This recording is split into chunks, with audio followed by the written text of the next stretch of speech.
Good evening to everyone. I now call this October 22nd meeting of the Albemarle County School Board to order. We will have a moment of silence.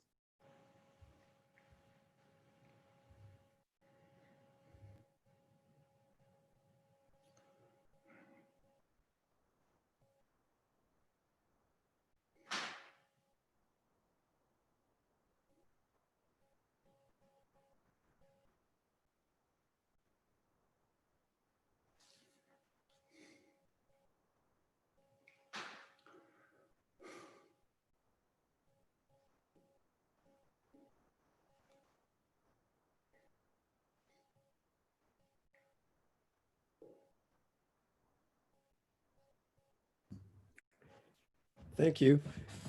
Because of the pandemic, we are required to read this statement into our minutes. The minutes of this meeting should reflect that this meeting is being held electronically pursuant to Virginia state law and Albemarle County ordinance, because the COVID-19 pandemic makes it impracticable and unsafe to assemble a quorum physically in a single location. The meeting is being communicated to the public electronically through Zoom and streamed live on the Albemarle County Public Schools website. And public comment may be offered through the Zoom waiting room feature in accordance with the school board's protocol or by written submission. And also tonight we have another statement that we hope our listeners will be aware of and adhere to. I'd like to quote from a paragraph that is in our policy on school community relations. It says in part, the school board recognizes the public has vast resources of training and experience, and I add perspectives that are useful to schools. The strength of our school system is in the degree to which these resources are tapped in an advisory way, and these resources are involved in supporting the improvement of our educational program. Broad and diverse community engagement with the work of the board and the school division is so important that its value is expressly stated in the policy. Everyone is encouraged to offer their ideas, judgments, concerns, and questions about how well the school division is serving the needs of students and contributing to the health, safety, and economic prosperity of our community. The live streaming of school board meetings offers a valuable opportunity to benefit from the voices of more parents, students, employees, and community partners. Since the pandemic, participation in school board meetings often has gone from less than 25 people to more than 1,000. We'd like to build on this growing community interest. Beginning this evening, those who accessed our live stream link will be offered a brief survey that will help us to expand our community outreach and contributions. Please take a few minutes to help with this goal. So if you are listening to our meeting, please take that opportunity at the end of the meeting, at the end of this session. Now for the introduction of our school board members, Dr. Kate Acuff. Kate Acuff, Jack Jewett District. John O. Caro. John O. Caro at large. Katrina Carlson, Vice Chair. Katrina Carlson, Rio District. Judy Lee. Judy Lee, Rivanna District. Dave Oberg. Dave Oberg, Whitehall Magisterial District. Ellen Osborne. Ellen Osborne, Scottsville District. Will Trout. Will Trout, Student Representative. And I'm Graham Page, Samuel Miller District. We need now a motion to approve our agenda for tonight. Could I so have? I move that we approve the agenda. Second. Moved by Mr. Alcaro, second by Ms. Lee, that we approve the agenda. Discussion? If not, Ms. Johnston. Dr. Acuff, Yes. Ms. Carlson, Yes. Ms. Lee, Yes. Ms. Osborne, Yes. Mr. Alcaro, Yes. Mr. Oberg, Yes. Mr. Page. Yes. We need a motion to approve our consent agenda for tonight.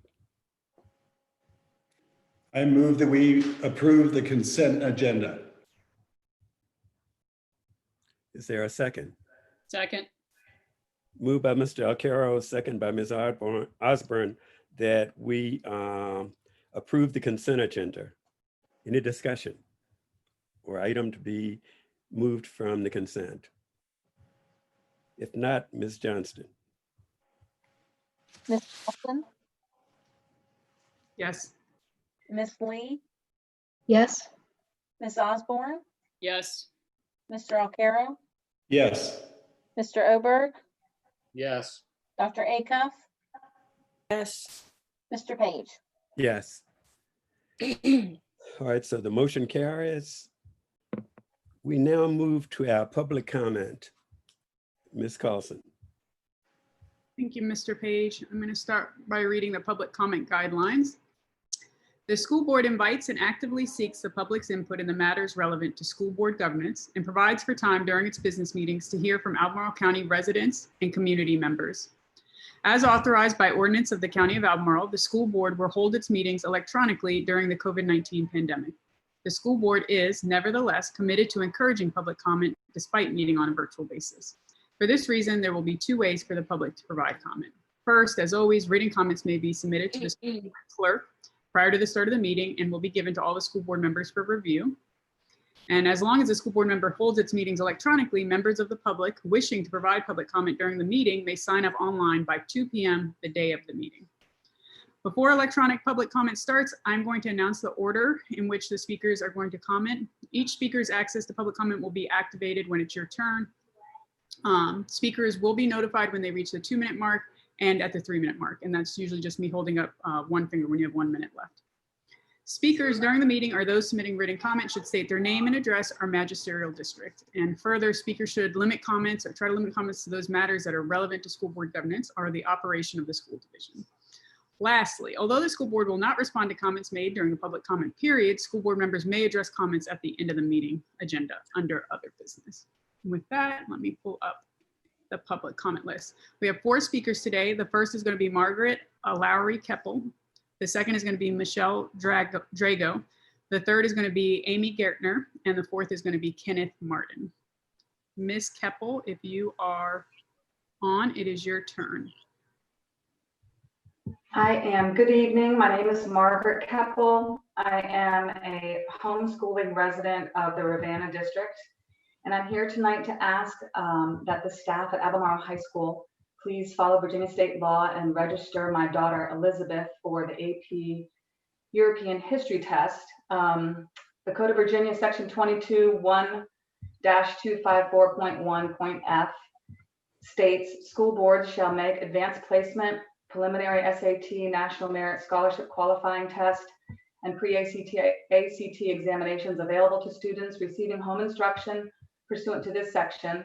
The school board shall adopt written policies that specify the date by which such students shall register to participate in such examinations. School boards shall notify such students and their parents of such registration deadline and the availability of financial assistance to low-income and needy students to take such examinations. I have not been informed, and I've been homeschooling since 2004, so I've really never been informed of SAT deadlines and AP deadlines, which has not been a big deal for me because I just figure it out and call the school and make the arrangements. But I did want to just mention that whoever handles that section of the public school system in Albemarle might start doing that, since it is written there that should be being done. I do understand or have figured out that November 13th or 15th is the deadline for registering for the AP exam. And so there is some urgency here, hence my wanting to come to this school board meeting and mention it. I also have a private school student, a son, who would like to register for the same exam. So those are my comments. Thanks so much for your support. Albemarle County has always been really good to homeschoolers. So I'm not angry. I just want to move this along and make something happen. So thanks very much.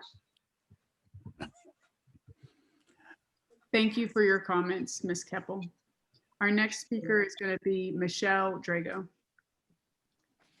Hi, my name is Michelle Drago, and I am a member of the Ravenna District. I've been a kindergarten and first grade teacher for 12 years here in Charlottesville, and I'm here tonight to talk about the county's mask policy on behalf of hundreds of other educators that we have been in contact with in the last few days. On the Return to School website, as of 6:21 p.m. tonight, the mask policy said students and employees shall wear a mask or acceptable face covering at all times, regardless of physical distancing, in an ACPS school building, in another ACPS facility, on a school property or campus, or in an ACPS vehicle or bus.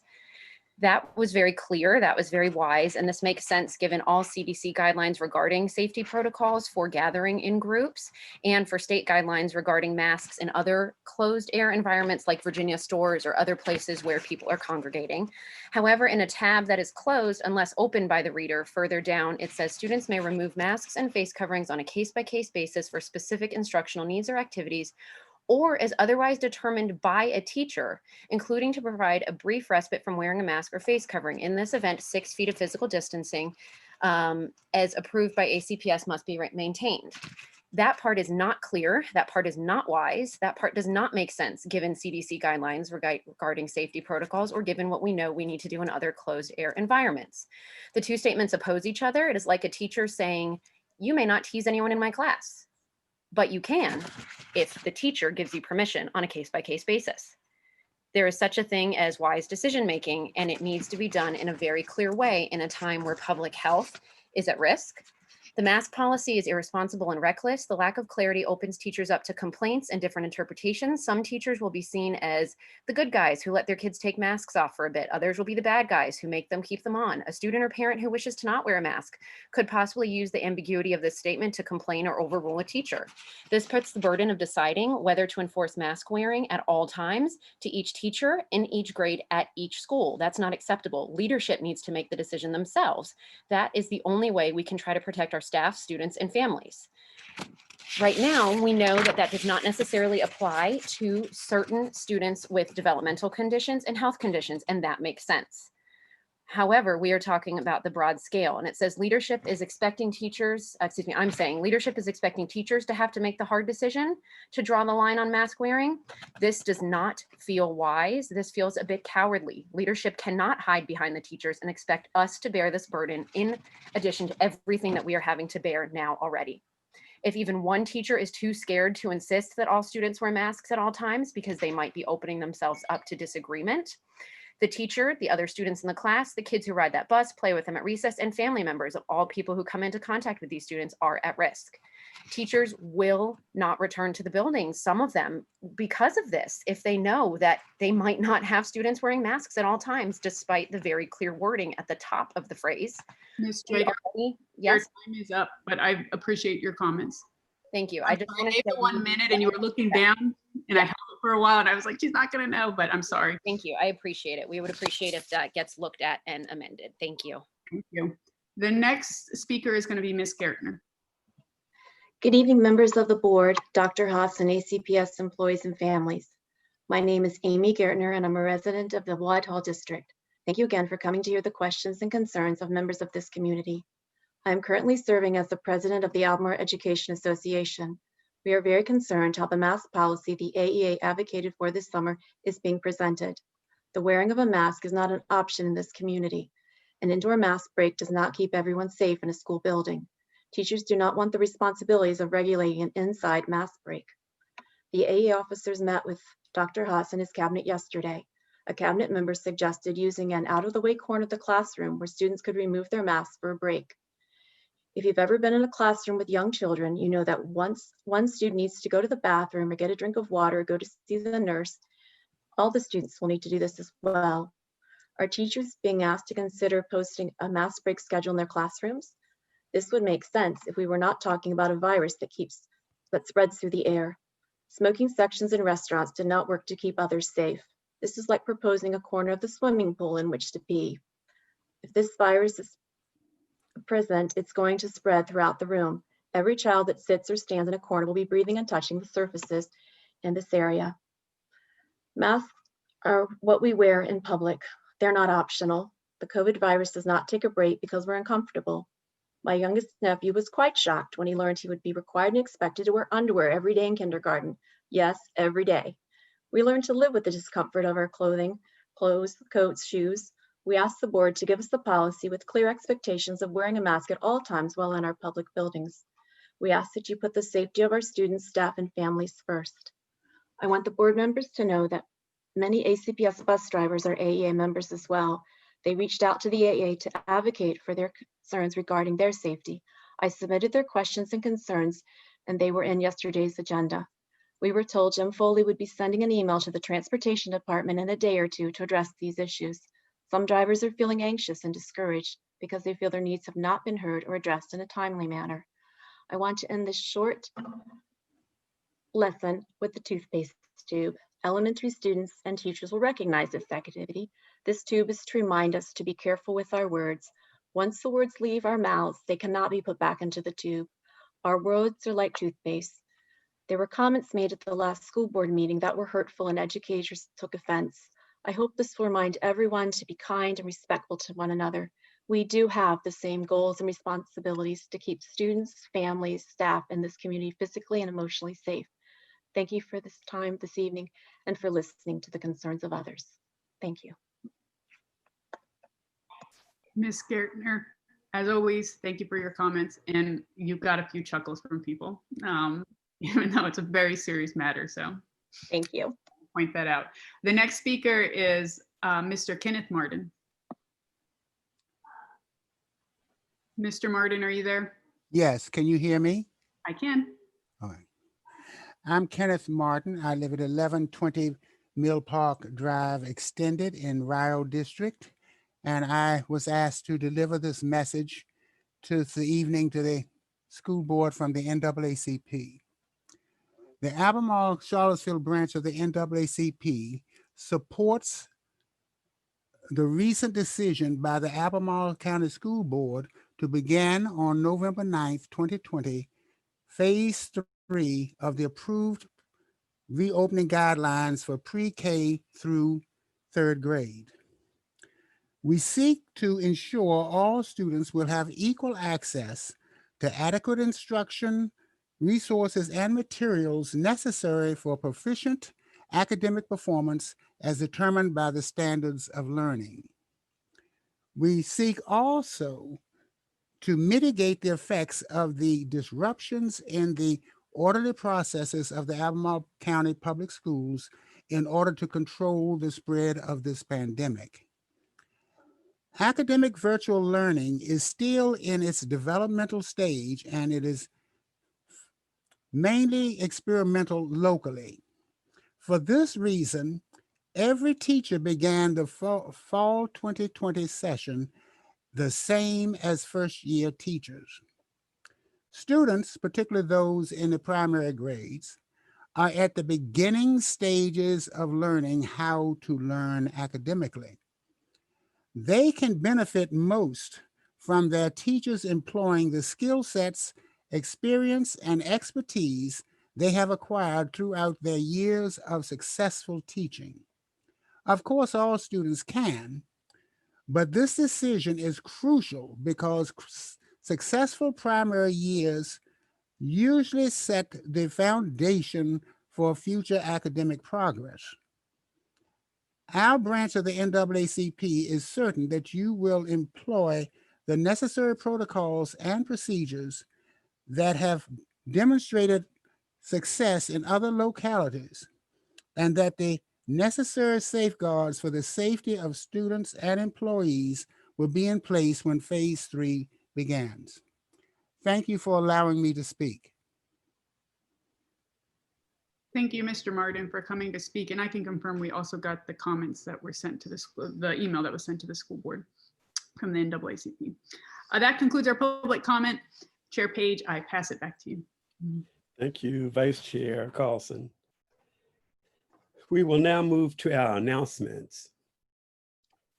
Thank you, Mr. Page. So I have Rosalind Schmidt that has a quick announcement.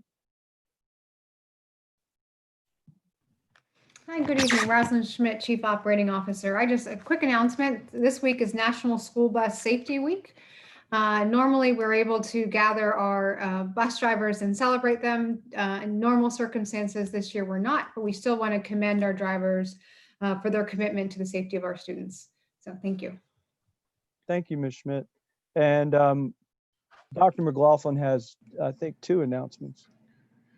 Yes, thanks, Dr. Haas, and good evening, board members. I'm Pat McLaughlin, Chief of Strategic Planning, and I wanted to give you 2 brief updates tonight.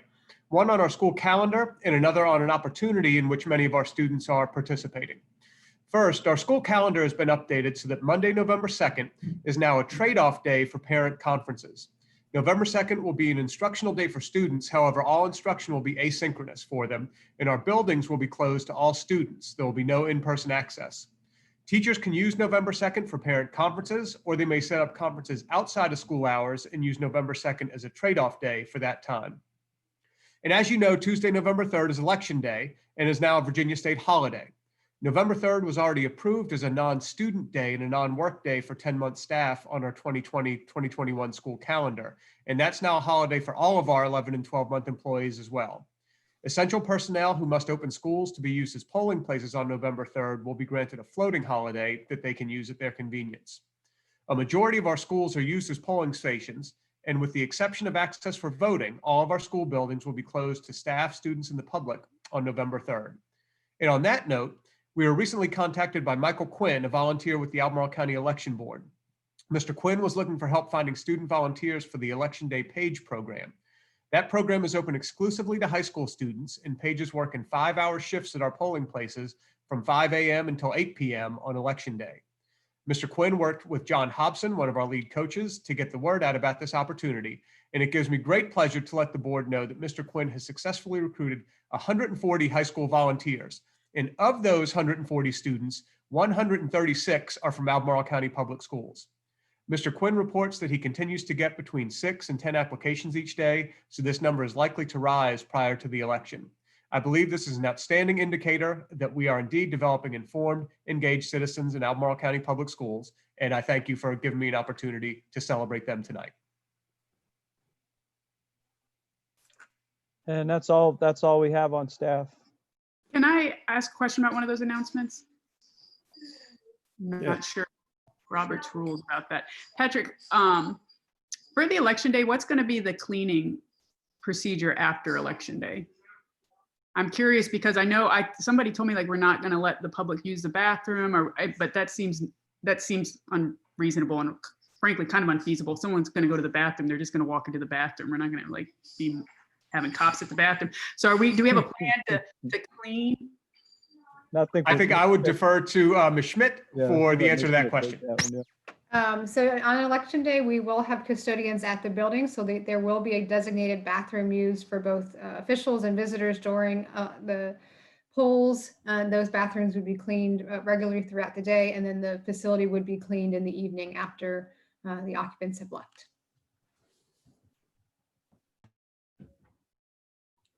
Okay, that seems good. I just want to make sure that we are doing that because that just seems like a big potential point of contact to have basically our buildings open to the public and then potentially staff in there early in the morning and polls close late. I know they, so I'm glad it sounds like we have some sort of plan.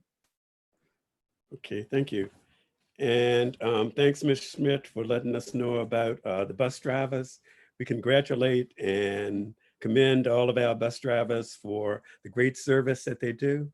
And also Dr. McLaughlin, the Election Day holiday, which I'm sure everybody will be pleased about. And then it's also good to hear that we have 136 at least from the county who will be serving as pages during the election. So thank you all for those great announcements. I'm sure Mr. Trout is one of them. Yes, I didn't want to put Mr. Trout on the carpet, but Mr. Trout, are you one? I have yet to sign up, but I know, Okay, right. I know there are probably 6 or 7 in my AP Gov class that I've already signed up. Okay, all right, thank you.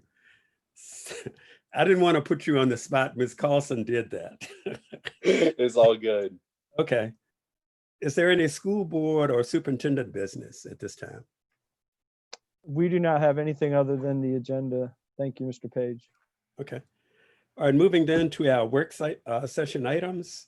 First, the COVID-19 status update. Dr. McLaughlin and Ms. Gomez to lead us off on this session. Yes, good evening, board members. Pat McLaughlin back again, Chief of Strategic Planning for the school division. And tonight I'll be sharing with you the latest local statistics about the COVID-19 crisis along with Eileen Gomez. And in addition, we'll be sharing some additional updates about our progress in preparing to move to stage 3 of our return to school plan. So as you recall, we've identified 6 factors to determine our progression between stages of return. And at the board's request, we provide updates at each meeting on the current COVID-19 conditions in Albemarle County, in the Albemarle County region and within the Albemarle County Public Schools, including but not limited to community transmission, testing positivity rates, and other health data. And at this time, I'll turn things over to Eileen to take us through our Albemarle and Charlottesville statistics from the Virginia Department of Public Health. Good evening. Thank you, Dr. McLaughlin. I'm pleased to share with you this evening that our numbers and the trends over the last 2 weeks have been favorable. As you can see from this first slide, that these are some of the lowest numbers that we've experienced since we started presenting this data in August. You can also see that the trends of all these numbers have been decreasing, which you'll recall means that over the last 14 days, each day has shown a directionality downward. The cases you'll recall are the number of cases per 100,000 of the population. Albemarle County down to 6.4. The next slide shows you Albemarle County's percent positivity, and this has dropped quite considerably. We're down to 2.5%, which is the lowest it's been in quite a while.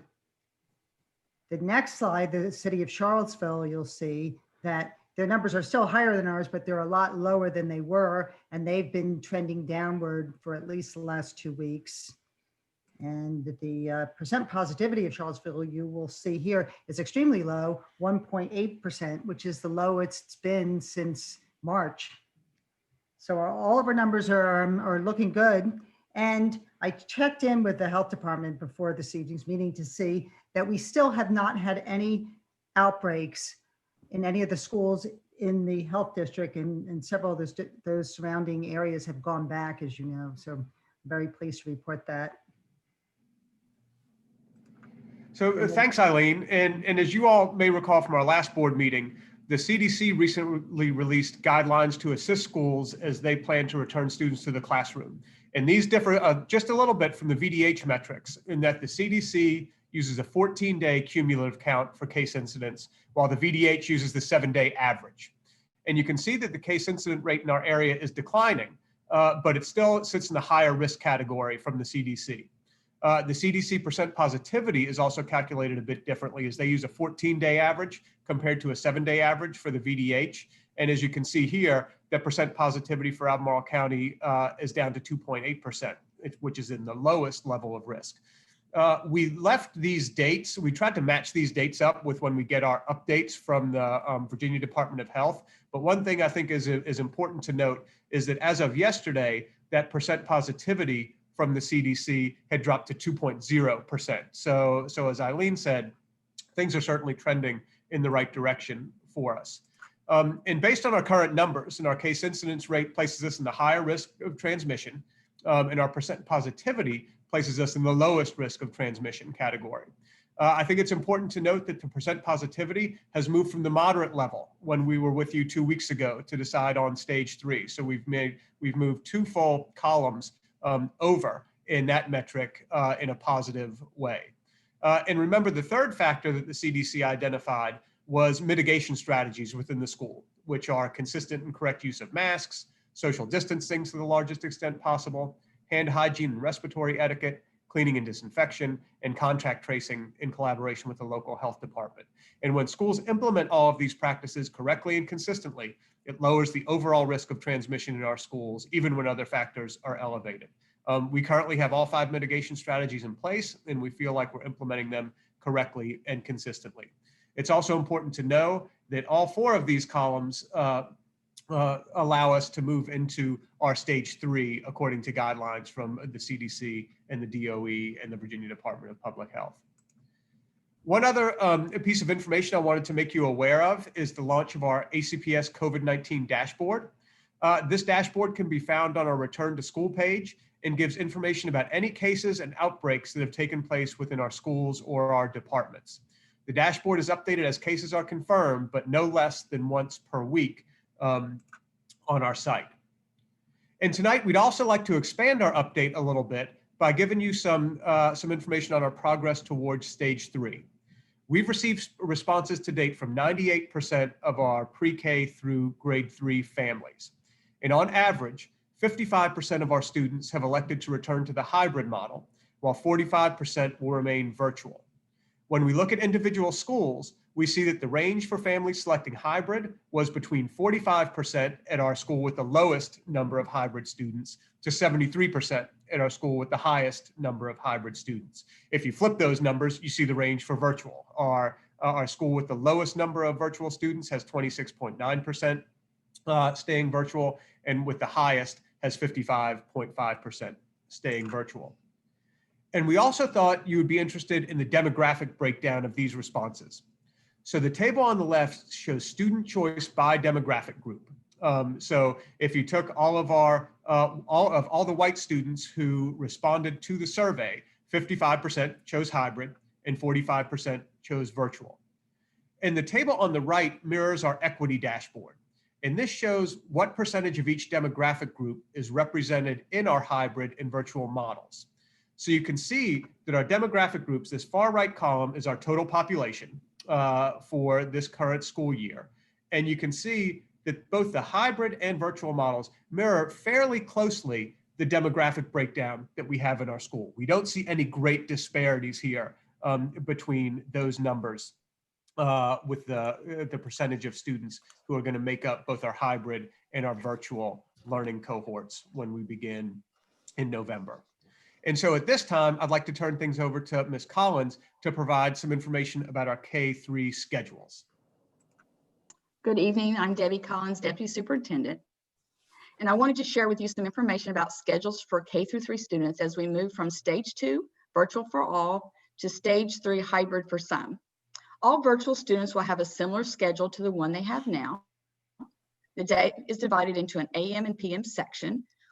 One is synchronous with their teacher, and the other part of the day is mostly asynchronous with their specials included. For our students whose families chose hybrid, they will attend school on an every other day cycle. Face-to-face will look something like the schedule you see in front of you.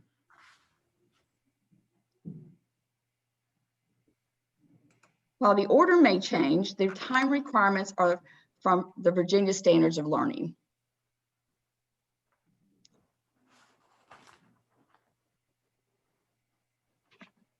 The next schedule is the learning at home schedule, and it may look something like this. Students will have support during the day from teaching assistants or other staff in the building to complete the assignments that they were assigned by their teacher the day before. They will also continue to attend synchronous specials like art, music, and PE. So we wanted to share these schedules. We had some questions earlier about them, and these are the schedules that we have given to the principals, the elementary principals, as samples to follow as they develop, as the teachers and principals develop schedules together. Thank you. And I believe up next is Dr. Kaiser with an update on staffing. Thank you, Dr. McLaughlin. I'm Claire Kaiser, Assistant Superintendent. One of the factors that allowed us to consider moving to stage 3 was ensuring that we had enough staff for that in-person learning hybrid model that was just shared.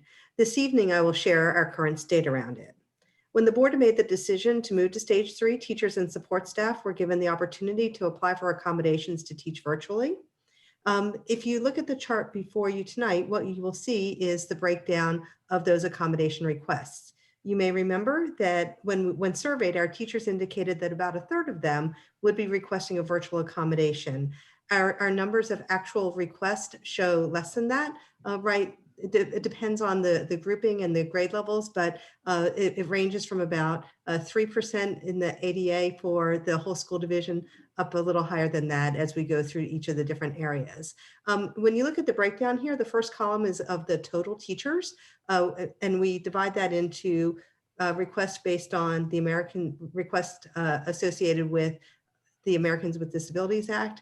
The non-ADA category includes individuals who indicated a need for accommodation due to being in a CDC identified high-risk category. They may be caregivers or live with somebody who is in a CDC high-risk category. They may have childcare issues, or they may have just generalized concerns about returning to work. Our total number of teachers gives us the overall perspective as our numbers did when we did the survey, but we also wanted to show the numbers broken down by those most impacted by the return to in-person face-to-face learning. And so there you see the breakdown of kindergarten through third grade classroom teachers, special education teachers, ESOL teachers, and then our regular education and special education teaching assistants. You can go to the next slide. The numbers are really promising. Ms. Collins and I have been meeting with our elementary principals for staffing meetings over the course of last week and this week, and now we are meeting with our secondary principals. And in those meetings, they are sharing their plans for how they will utilize staff now that we have a firmer indication of our student numbers and the request for hybrid and virtual learning. We are able to determine what some of our teaching needs are. And I am very pleased to say that any of the accommodation requests for those individuals with an ADA accommodation request will be honored in stage 3. For our non-ADA accommodation request, that's going to vary a little bit school by school. And because the numbers vary and the number of teachers at each school who made the request vary. And so we are using a process that aligns very much with what we do for our reduction in force process, where we have a limited number of positions that our teachers are being considered for. So we're going through that process right now. We should have that wrapped up by early to mid next week. And we are hopeful that we will be able to accommodate as many people as possible. We do recognize that we will not be able to meet everybody's accommodation request. If a person's accommodation request is not met, then they will be given the opportunity. We hope that they'll come in. That's really what we would like them to do. Our principals will work with them to make sure that they understand the mitigation strategies that will be in place. And we, again, are hopeful that they will come in. If they choose that they can't, then we will continue the opportunity for them to choose to take a leave of absence, or they may decide to resign or retire. We are very pleased with the way that our staffing has come forward with all of this. And the bottom line here is that we have the ability to staff both the hybrid and the virtual needs of our students in stage 3, as well as meet the accommodation needs of many, but not all, of those who requested to remain teaching virtually. And we are very grateful and thank our staff, our tremendous staff, for their willingness to step in both the hybrid and the virtual models. Thank you, Dr. Kaiser. So that concludes this evening's somewhat expanded COVID-19 update. If there are any questions or comments from the board, we would be happy to hear those now. Patrick, so the issue with, it looked like 15% of the active teachers applied for the ability to teach virtually. Am I reading that wrong? I would defer to Dr. Kaiser on that one. Claire? Sorry, let me unmute myself. What we had was we had 3.75% of our teachers apply for an ADA request. We had about 10%, 136 teachers apply for the non-ADA request. So roughly 15%. Yeah. Roughly 13.75-ish. Okay. Which is less than we anticipated. Yes. Right? Yes. Is the issue then of granting that request that the numbers are too different at individual schools? That is true. So that total number includes the kindergarten through third grade classroom teachers, ESOL, special ed, some of our specialists. It also includes some of our secondary teachers who put in accommodations as well. As we're talking to the principals, the number of virtual opportunities at each school varies based on the student request. So that is what really is dictating the numbers of available spaces at each school. So when you talk about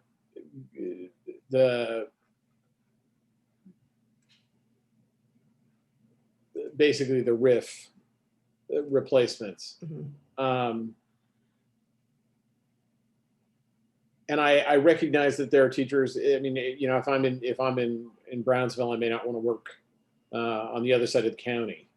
But are we going to have any opportunity to allow people to say, look, I'd like to go back virtual, and there's an extra person who wants to go back in person at Meriwether Lewis? Can we swap?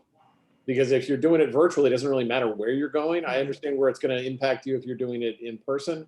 And it seems to me that we could make an exception such that it's not a long-term Sure. replacement. It's just for this year, then you have a temporary transfer and then you're automatically guaranteed to go back. It would make me feel a lot more comfortable if I knew that people weren't, hey, look, you just happen to be at the wrong school and so you're going to be unemployed. At this point, point very well taken. At this point, we are looking just within schools. Once that all settles, if there's the opportunity or the need, we can look into that as well.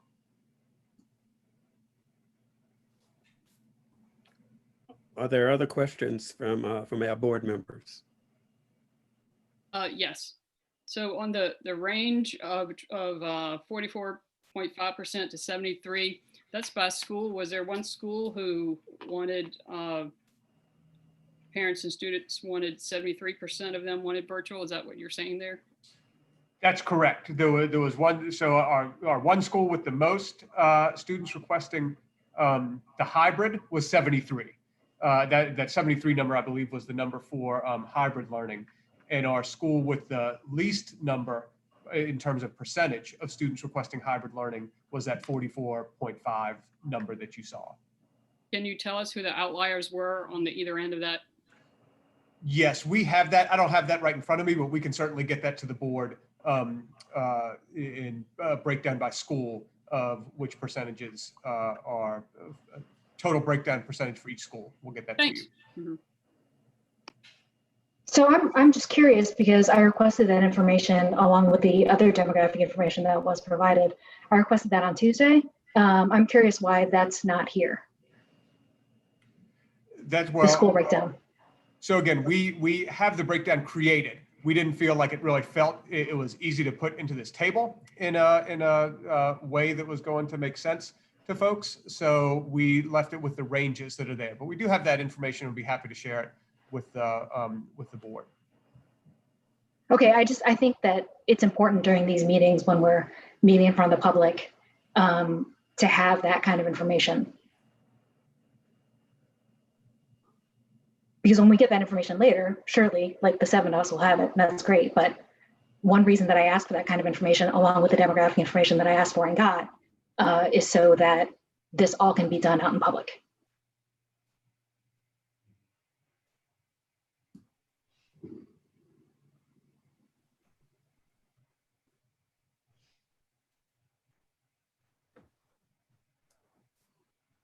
Are there other questions from board members or concerns?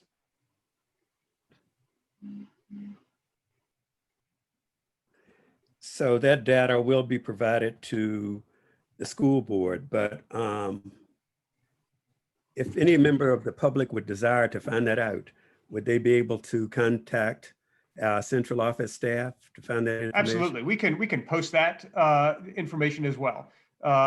We can post it certainly by school because that when we get into the individual grade levels and individual demographics at school, sometimes that makes students identifiable because of small numbers. So we couldn't post that information, but we can post the overall information for each school. And to be clear, that's not what I asked for. I just asked for the number by school, the absolute number by school, so we know how many kids and teachers would be packing into these schools, into each one, and so we could have a sense of the range for the division.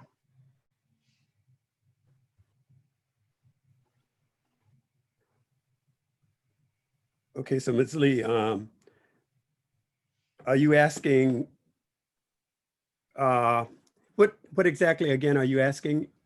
What I heard was the percentage and the individual number in addition to the percentage for each school. Yes. Okay. Yes. Okay.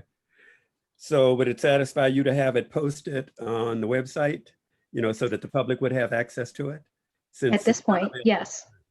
Okay. Well, thanks. Any other questions or comments from our board members regarding that? I guess to speak to Judy or Miss Lee, would it be helpful for the school plans? I guess I'm wondering, what are you wanting? Because you said how many are we going to be packing into the building? And I think that speaks maybe to some of the mitigation strategies we have that are building specific. Because I know, like, I attended the meeting for Woodbrook, Nagner Hurt, and I got to see how they, like, the classrooms and how many. Granted, that was in the first cycle, so I haven't seen that in the most recent one. Is that the kind of information that you're wanting? Yeah, I mean, the information is pretty basic. It's just the number of kids who are going to be in each school and what percentage that number represents of the kids who are invited back. Okay. Yeah. Okay. I think it's very relevant. I mean, because you know, if the 46% is at Brownsville, that's a very different number than 75% at one of the schools that's already too crowded. I mean, it's just I see where that I see where that's. Mr. Oberg, we'll have it during other business by the board this afternoon or this evening. Thank you. Yeah, we'll have that. We're going to bring it up. We actually had it during the rehearsal the other day, so I'm not sure why we didn't have it as part of the presentation tonight. Thank you for bringing it up, Ms. Lee. We really appreciate it. We do have that information, and we will share it during other business by the board. Okay. Thank you. Thank you. Just to clarify, Ms. Lee, I think it's relevant as well. I was just trying to think if that would be an additional piece of information that would make it even more meaningful, but very relevant. It is very relevant. It's a good request. Like I said, we did have it the other day when we went through the rehearsal, so I'm not sure why it's not in the presentation. Sometimes we just, didn't get it in there. So we will have it for you when we get to the end of the agenda tonight. Okay. Thank you for bringing it up. Yeah. Since we're asking for more, one question I did have, and I think it's worth mentioning, I guess, in public so that we know, I do want clarification on what the process is going to look like for granting the non-ADA accommodations and how we're going to prioritize who we offer accommodations to. And I think that should be conveyed to teachers, whether it's going to be following our standard RIF. And Claire, we talked about this. I always debate, like, what do I bring up again that we already had a conversation, but I hope we make it clear to our teachers that we're granting it in a fair way, that they're aware of how we're making these choices. If it's the point that we can't accommodate, I'm hoping we can also just accommodate everyone at this point. I really appreciate the process that they're using. I know Mr. Oberg will appreciate it as well, because when he was the UNISERV representative for the Albemarle Education Association, I guess about 10 years ago, that's when we really hammered out this. Really, I think it's a top-notch decision-making process for reduction in force. It is interesting that, not to confuse the two things, because this is certainly not around RIF. However, I did think it was a really great, fair and defendable practice that's not entirely based on seniority, and it gave us a chance as a staff to revisit it. And I just want to thank Mr. Oberg for the work that was done back then and revisited a couple times over the years, because it's a very fair process that was outlined. So thank you very much for doing that. And Dr. McLaughlin, let's have that ready, all right, for the end of the meeting. Yep. Thank you, sir. Okay, so the policy that's going to be used that Ms. Carlson asked about will be available at the end of the meeting too. Is that correct? Yes, we can. Yeah, we can actually, you can go into electronic school board and pull that up. And if Dr. Kaiser is able to share her screen, we'll be able to scroll through that. Okay. And take Mr. Oberg down memory lane. We had definitely some arm wrestling getting through that. That was a great process. All right, are there any other concerns regarding the COVID update from any of our board members? Okay, if not, thank you. And we will be looking for the additional information under other business at the end. Second item for our work session, the high school redesign. Mrs. Collins will lead us off. Good evening. Again, I'm Debbie Collins, Deputy Superintendent. It's good to be with you this evening. Our work session tonight on contemporary high schools is a follow-up to the work session we had way back in February. And as we left you in February, we said that we would be moving towards having community forums with our parents in the spring. We've just concluded those community forums over the last couple of weeks, and we wanted to bring you additional information for your consideration. Tonight, the team, led by Jay Thomas, Director of Secondary Education, will lead you through 2 small group sessions. As a result of those conversations, you will be making recommendations back to the Contemporary High School Committee and ultimately will inform the new strategic plan. Mr. Thomas. Thank you. Good evening, everybody. I'm Jay Thomas, as Dr. Collins referenced. And quickly, the agenda that we'll follow today is we're going to talk about the high school redesign overview. The two pieces of the high school redesign that we're going to focus on today are the Academies of Albemarle and Program of Studies, in specifically advanced placement testing. And during the work session, we're going to ask you to make some recommendations back to the high school redesign committee.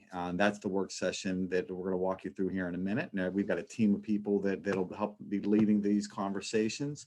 I'll introduce them to you here shortly. The tentative schedule will follow is this. You get to listen to me for about 5 minutes. And then we're going to break you into two groups. We're going to ask a group of 4 to stay in the main room, group of 3 to go to the secondary room. And we'll have 2 presenters. We'll have multiple presenters in the room to just give you a quick overview of your topic. And then after 20 minutes of you doing a work session, those presenters will switch and you'll have an opportunity at the other topic for 20 minutes. Then we're going to ask everybody to come back to the main room for a few brief minutes and just give a brief overview. Then we're going to remix you into a different group of 4 and 3 and to ask you to spend 20 more minutes or up to 20 minutes with your new group talking about everything you learned from those 2 sessions, the general overview, and then finalize some recommendations back to us in the high school redesign committee as we move forward. So as you guys know, are very well aware of our mission, our vision, our strategic priorities and core values, and our anti-racism statement and equity statement.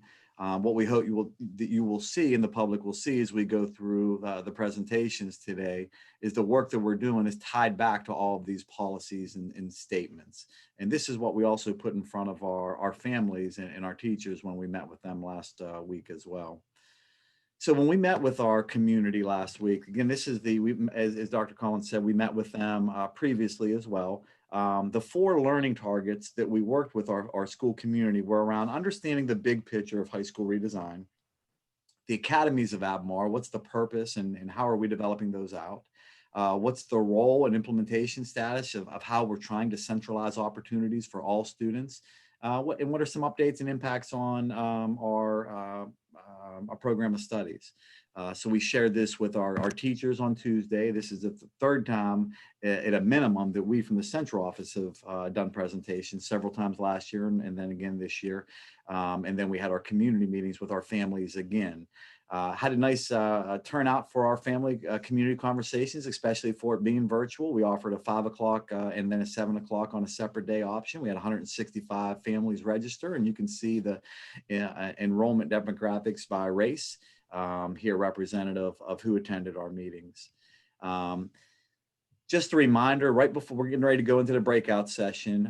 So the high school redesign, when we talk about the components of redesigning high schools, there's really 5 components: facility and construction, which you'll hear about actually after the work session, curriculum assessment instruction. Natalie Farrell, who's with us today, one of our lead coaches, is actually leading a grading conversation. You heard from her and the team a few weeks ago around grading. And learning management system, which is Schoology, I've presented that to you guys several times in the past as well. So the 2 areas of high school redesign we're going to be focusing on today are the Academies of Albemarle and specifically the Program of Studies AP testing or the advanced placement classes. So what we're going to do now is Natalie is going to put you guys into groups of 4 and 3. So we're going to ask you which 4 would like to stay back in the main room, which 3 would like to go to the breakout room. The main room, you guys will start with the Academies of Albemarle. Jeff Prilliman, who's our Academy and Center Director, and Katina Dudley, who's our lead coach, also supports science, among other things. They will talk to you about the Academies of Albemarle, while at the same time, the group that goes to the breakout room will be led by Michael Craddock, who's our Center 1 Director, and his focus will be on the program of studies. So they'll each do about 2 or 3 minutes just overview of the topic and then get you right into the work session. After 20 minutes, the presenters will switch. We'll bring you back to the main room and then we'll go from there. So would you guys like to decide how you divide it up on the 4 and the 3? Yeah, Katrina, did you have a question? No, I was indicating I'd be in one. Okay, Katrina, Kate. I'll go to 2. I'd like 1. Judy. And I don't Kate. care, just assign it. All right, so Ellen, Kate, Katrina, and Judy would stay in 1, and the other 3 will send you off to 2. All right. We're sent off. I think we're choosing to. Choosing to go off. Thank you, David. Boys and girls. Boys versus girls, yeah. Oh, how funny. I didn't even notice that. Yes. Just one question. Cabinet members that are here, would you like to choose a room, or would you just like to stay in the main room? And also Will. Yeah, Will. I think just assign us all. Okay. Yeah, I'd like to be assigned and then bounce out to another meeting, you know, just kind of go out in and out of them. Yeah. All right, have we assigned Will to a group? I'm Will, happy to You go guys need wherever. okay. one more person. Yeah, I'll put Will with the I'll gentleman. Number 2. all right, I'll Will go will go with 2. All right.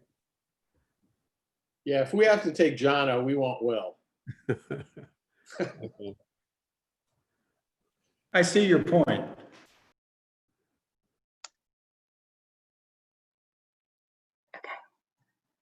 Okay, I think I got it.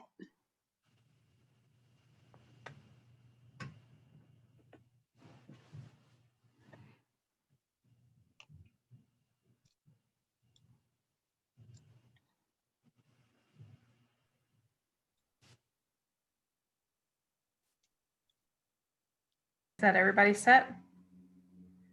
Jeff, would you like me to share my screen if I can? That'd be great. Thank you, Katina.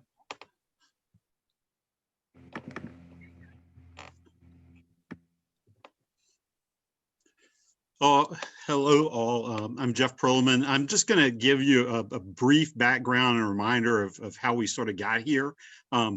Really, this was something that the school board maybe set in motion several years back when the vote around going to a center model. This is from the HBA F&I study, where we said, hey, we're not going to build a whole new high school. We're going to go with the center model to alleviate or address capacity issues. I don't think anyone on the current school board was around when the addition was put onto Albemarle High School. But at the time, Matt Haas was principal there. And his thinking was that if all we're doing is alleviating capacity by adding seats, that we're missing an opportunity to do something special. And I think the same thing applies here with the center model, or that same thinking. If all we're doing is adding seats by adding centers and additional buildings, we're missing an opportunity to do something special. And so with that thinking, we started looking at the Academies of Albemarle. We've researched other divisions that have done this. We've looked at school systems that have won awards. We visited other school systems, talked to numerous stakeholders. In the spring of 2019, we started visiting our middle school families. It's primarily Jay Thomas and Patrick McLaughlin. That was around the program of studies, which you'll hear about a little bit, but talking to our parents about changes that would happen for their 6th graders when they hit 10th grade. In the fall of 2019 and into the winter of 2020, we worked with principals, teams from each school, and essentially did the same activity that we did with y'all guys back in February, as Debbie mentioned earlier. More recently, we met with families of 7th graders still with the anticipation that their kids, when they hit 10th grade, will be the first ones to participate in these numerous academies that we hope to offer. As it stands right now, these academies are based on the Virginia Department of Education career clusters. And our belief, and looking at the data, is this is a great way to increase student engagement. specifically thinking about letting kids pick areas that excite them or that interest them, and to give more of our students an opportunity to take part in an academy experience, which we know for our kids that have had this so far, that it's been incredibly powerful.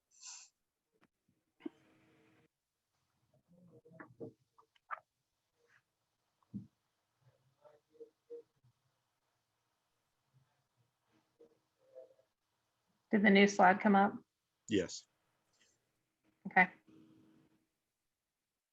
So for the Academies of Albemarle, there were 3 bodies of research that we found that to inform the decision on the creation of these specialized learning environments. We really focused in on opening opportunities to all students, leveraging student interest, and preparing students for post-secondary experience. And we've attached the research to show and support that opening opportunities to all students is one way to mitigate the opportunity gaps that we currently have in Albemarle County schools. I also feel that by leveraging student interest, students will have choice over their learning and their learning experiences, and therefore they'll have some control, and that could increase their ability to, or their desire to, take on more challenging work and more challenging courses. And then preparing students for post-secondary experiences. These academies will be designed so that all students explore career opportunities and other work-based learning opportunities as they engage in these particular academies and experiences. The questions that we would like for you guys to consider tonight would include: 1, how many academies should be located at our sites within Albemarle County? So we have currently 6 sites, and how many academies should be placed within each of those sites? When we're looking at where to place academies, what criteria should we use to determine if academy is a good fit for a site? And how will we know if we get that right? So what we have available to you tonight, either linked in the notes or just presented on the slides, are current academy demographics at all 6 sites that have either an academy or they're a site that hosts student learning where students travel from one building to another. So in addition to having Center 1, we also have K-Tech and we also have Murray demographics enrollment. We also have some responses from our community conversation shared on a couple of the slides and some of the data we collected from that. And then of course, we've also included some of the research based on those 3 criteria that were shared on the last slide. So again, these were the questions, and we're just interested to hear what you have to say and what you would like to share with us.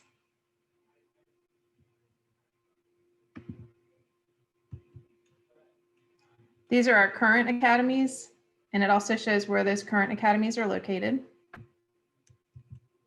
And then at our meeting back in January, February, these were some of the newer academies that we were considering based on the career clusters that are shared by the Virginia Department of Education.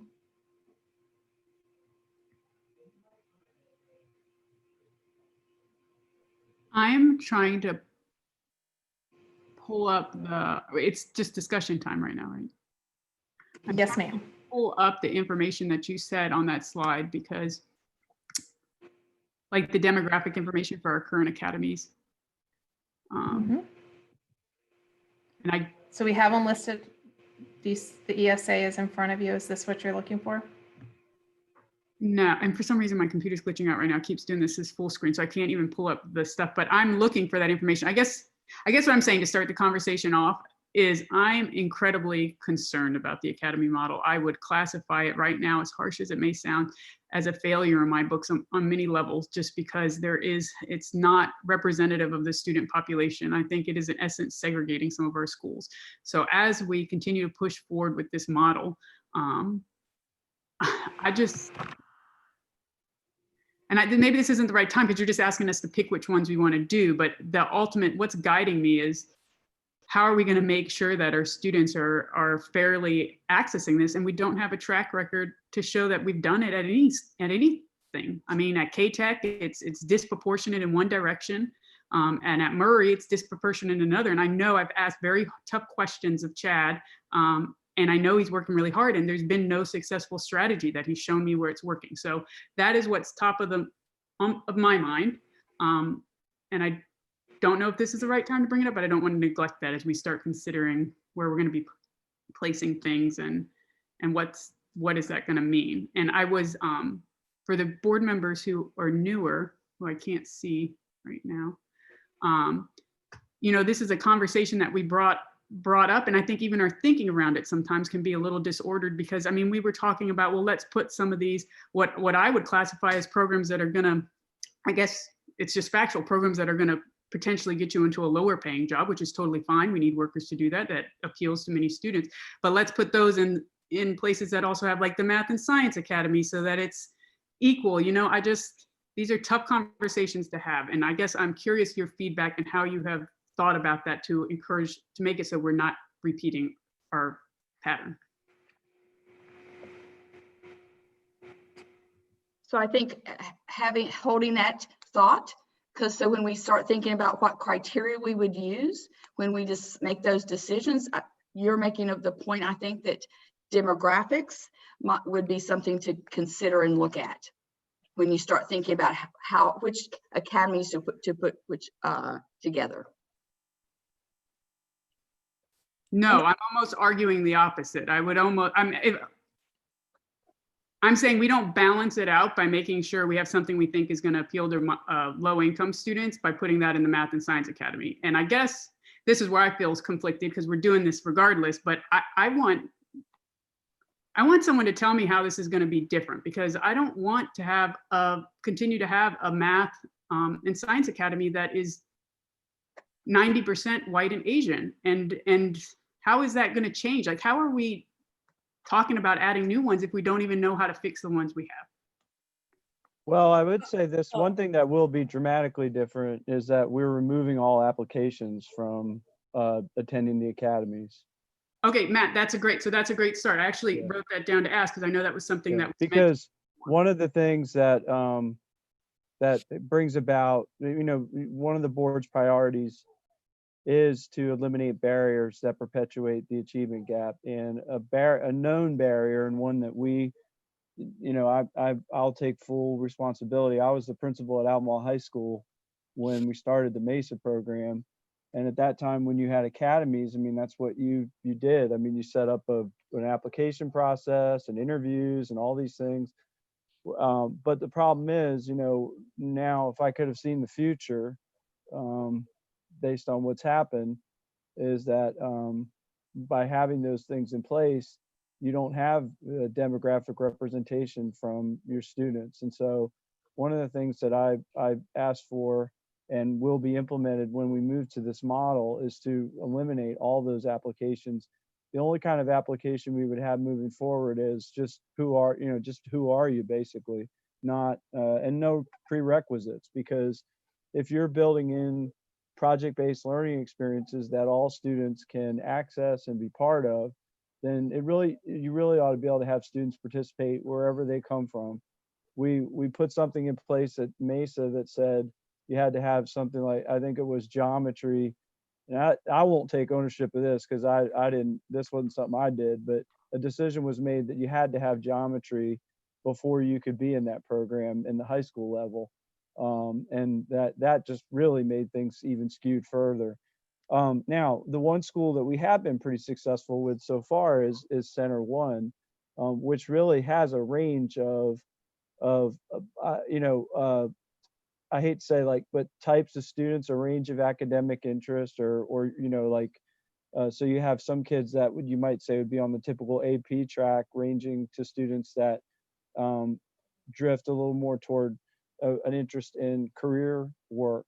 And we were very intentional because of the questions that the board was raising. And if we wanted to actually have a test bed, or really a place where we could try to do things differently, that was the goal of Center One. So I feel like at Center One, they've been pretty successful. And we've also monitored their enrollment very closely. So if we start to see it go south during the registration season, we can intervene and find out what's going on and fix whatever issues they're having. So I think we can do better. I mean, we've got a lot of lessons learned.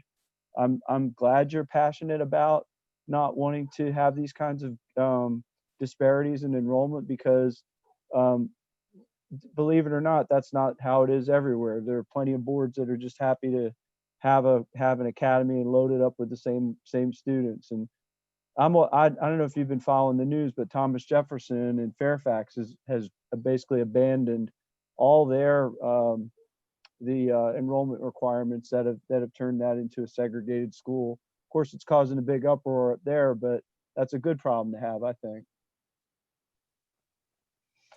Can I just add, Matt, we've had the conversation with all the academy directors to let them know that there are no application in place for next year. It is, are you interested? And it's a lottery if there's more kids than we can accommodate. But we're actually trying to figure out a way, can we accommodate more students than currently? The other thing I would love to add, because I think it's actually a big piece, Center One and K-Tech have different demographics than our other academies. I think because kids can maintain their base school identity and attend Center One, I think the ability to go every other day to an academy might be something that makes things a little more equitable, as opposed to right now, kids have to become a full-time student at Mesa, HIMSS, and ESA. Can I ask a follow-up question on that? Matt, I really appreciate what you're saying about getting rid of the application process. I think that's great. What's interesting to me about the Center One demographic data is that, it's gone now. Can we bring that Center One demographic data back, please? It looks like the requests, in a way that hardly ever happens, actually do mirror the population of ACPS. But when you look at the enrollment, there's significant overrepresentation and underrepresentation. So I'm just curious as how that happens. Yeah, I can address that, Judy, if it's okay. So part of it this year was our registration was really kind of ramping up to finality at the same time that we went out in March. And so I do not believe, reaching back to our school counselors and administrators, we didn't have the ability to have the in-depth conversations that we would normally have at that time when a child changes their mind about a class or an interest. So on the left-hand side, what you see is kids are interested in going to Center One for these programs. That's what we wanted to highlight there. And it is almost identical to our representation as a division. And that blew us all away last year when we saw that. Mike Craddock was ecstatic. We shared it with Matt. And then when we got to the actual, all right, here's the schedule, we noticed this as well. So we've actually reached out to those kids and families to say, hey, we just want to kind of learn. We're not putting any pressure, but what happened? And in some cases, kids were excited to come to the program, but they needed other things for graduation requirements that may have overlapped. Sometimes they actually had competing interests. I wanted to go here and here, and they just made a choice. And sometimes we didn't do a great job of following back up with the kid and family and really putting the supports in place to help get them there and keep them there. So these are continued conversations. One of the things I do as I work with the school counselors, K-12, that we're having those conversations with them and the principals, but about how can we continue to support kids when they're interested in programs and get them over the hurdle sometimes. And this is one of the things that we did ask the families as well. If classes are offered on the AB, which our high schools now are on a common schedule for the first time, maybe ever, it allows the opportunity for students to be able to maintain that base school identity, but still go somewhere else. So you're not taking classes just based on where you happen to live and what that school happens to offer. So we're hearing a lot more positives about that. And that's why we have the Center One up here, because I think what Katrina's saying is it the heart of everything that we are trying to do and believe in. We want to have better representations. Our principals, our counselors, our schools want to have better representations in our classes. And so I think we can do it, and we're trying to be very systemic about how we go about that. So that's. I thought, hey Jay, I just want to chime in though. There was an issue that happened with the Hispanic Latinx students, and you and Mike went over to Albemarle High School and talked with the counselors over there. I thought that enrollment number had changed after that. But are you Um, saying that because it never got finalized in March, that it doesn't actually reflect the change? Some of the kids did come back. I don't know. I believe Jeff went. This data was just pulled by Mark Leach a day or two ago, though. Correct? Yeah, this is accurate within the last week. Okay. Yeah. So they did go back over and some kid they were able to increase the number of enrollment that you're seeing here is the updated number, but they Okay. were even a little bit lower than that before the school year started. Is this for both semesters? It's a great question. Jeff, do you know that answer? I don't know I that. believe it is for both semesters, yes. I have a comment. I mean, I've seen curricula or wall-to-wall academy models, and I think we're going to be fighting. It's going to be challenging since we have some sort of gold standard Mesa Academy to sort of open it up and even the playing field. But aside from that, I would. One of the concerns I've had, and I've talked with Jeff about this a few times, and Matt, is having people being able to move in and out of academies, or having not have, I mean, right now you have to decide when you're in 8th grade to go to Mesa, when it doesn't make sense, since our whole first year is supposed to be the freshman seminar, trying to decide what you want to do. So I would hope there would be different pathways between or into these academies, or you could take business and some math and engineering in an academy, sort of create your own academy. Yep. It'll be more like the pathways model that we've been Right. using for, like, there actually is an engineering pathway model that Jay and his staff developed at Albemarle High School, and it allows you to pick and choose courses to meet it. There's an arts and letters as well. And remember, Kate, one of the this was something that you had pushed for, and I think we could all completely agree with it, is that the students wouldn't decide on going into one of these, we call them academies, they're really pathways. Academy sounds flashier, I guess, but they wouldn't decide to do that until after their 9th grade year. So that's already a change that's been put into place in the model, because that way a 9th grader, they can do the freshman seminar, they can get well established at high school, they have their legs under them, and they really have enough experience to say, hey, I think I just want to try this next year. They're not locked in, they can shift around. So All right, I think we're coming up on our time here to transition. So Natalie, could you flip the presenters, and then you guys are going to hear from Mike Craddock here, and then we're going to go back to the bigger room, have a continued conversation. Then we'll come back and have 20 minutes just to really iron this out. where's Debbie? Hey, Debbie, can you hang out for a second? I can. But Matt, what's going to happen is the presenters are going to switch. Oh, okay. Yeah. What's Charles Tilley doing here? If You're in the main presenters are gonna wait. switch, I messed up because I switched. No, I'll put you back, Mr. Oberg. Thanks. You're in the main meeting room, Matt. So I can't switch. So Natalie can switch you. Yes, I can put you. You know Then that you I would like to just, you be would wherever follow you go, where you us. go. So first she'll mute me and then she'll switch me.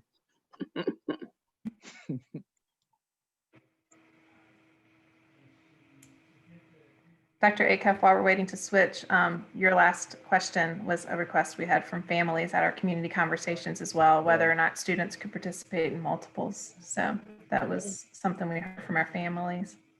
Thank you guys for your time. I'm going to move to the other breakout room. Bye, Katina. Thank you, Katina.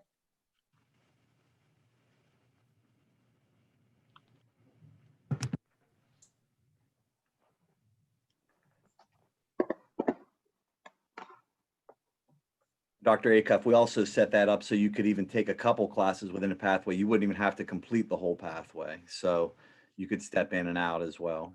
Oh, you know what? Hey, Katrina, Ms. Carlson, can you hear me?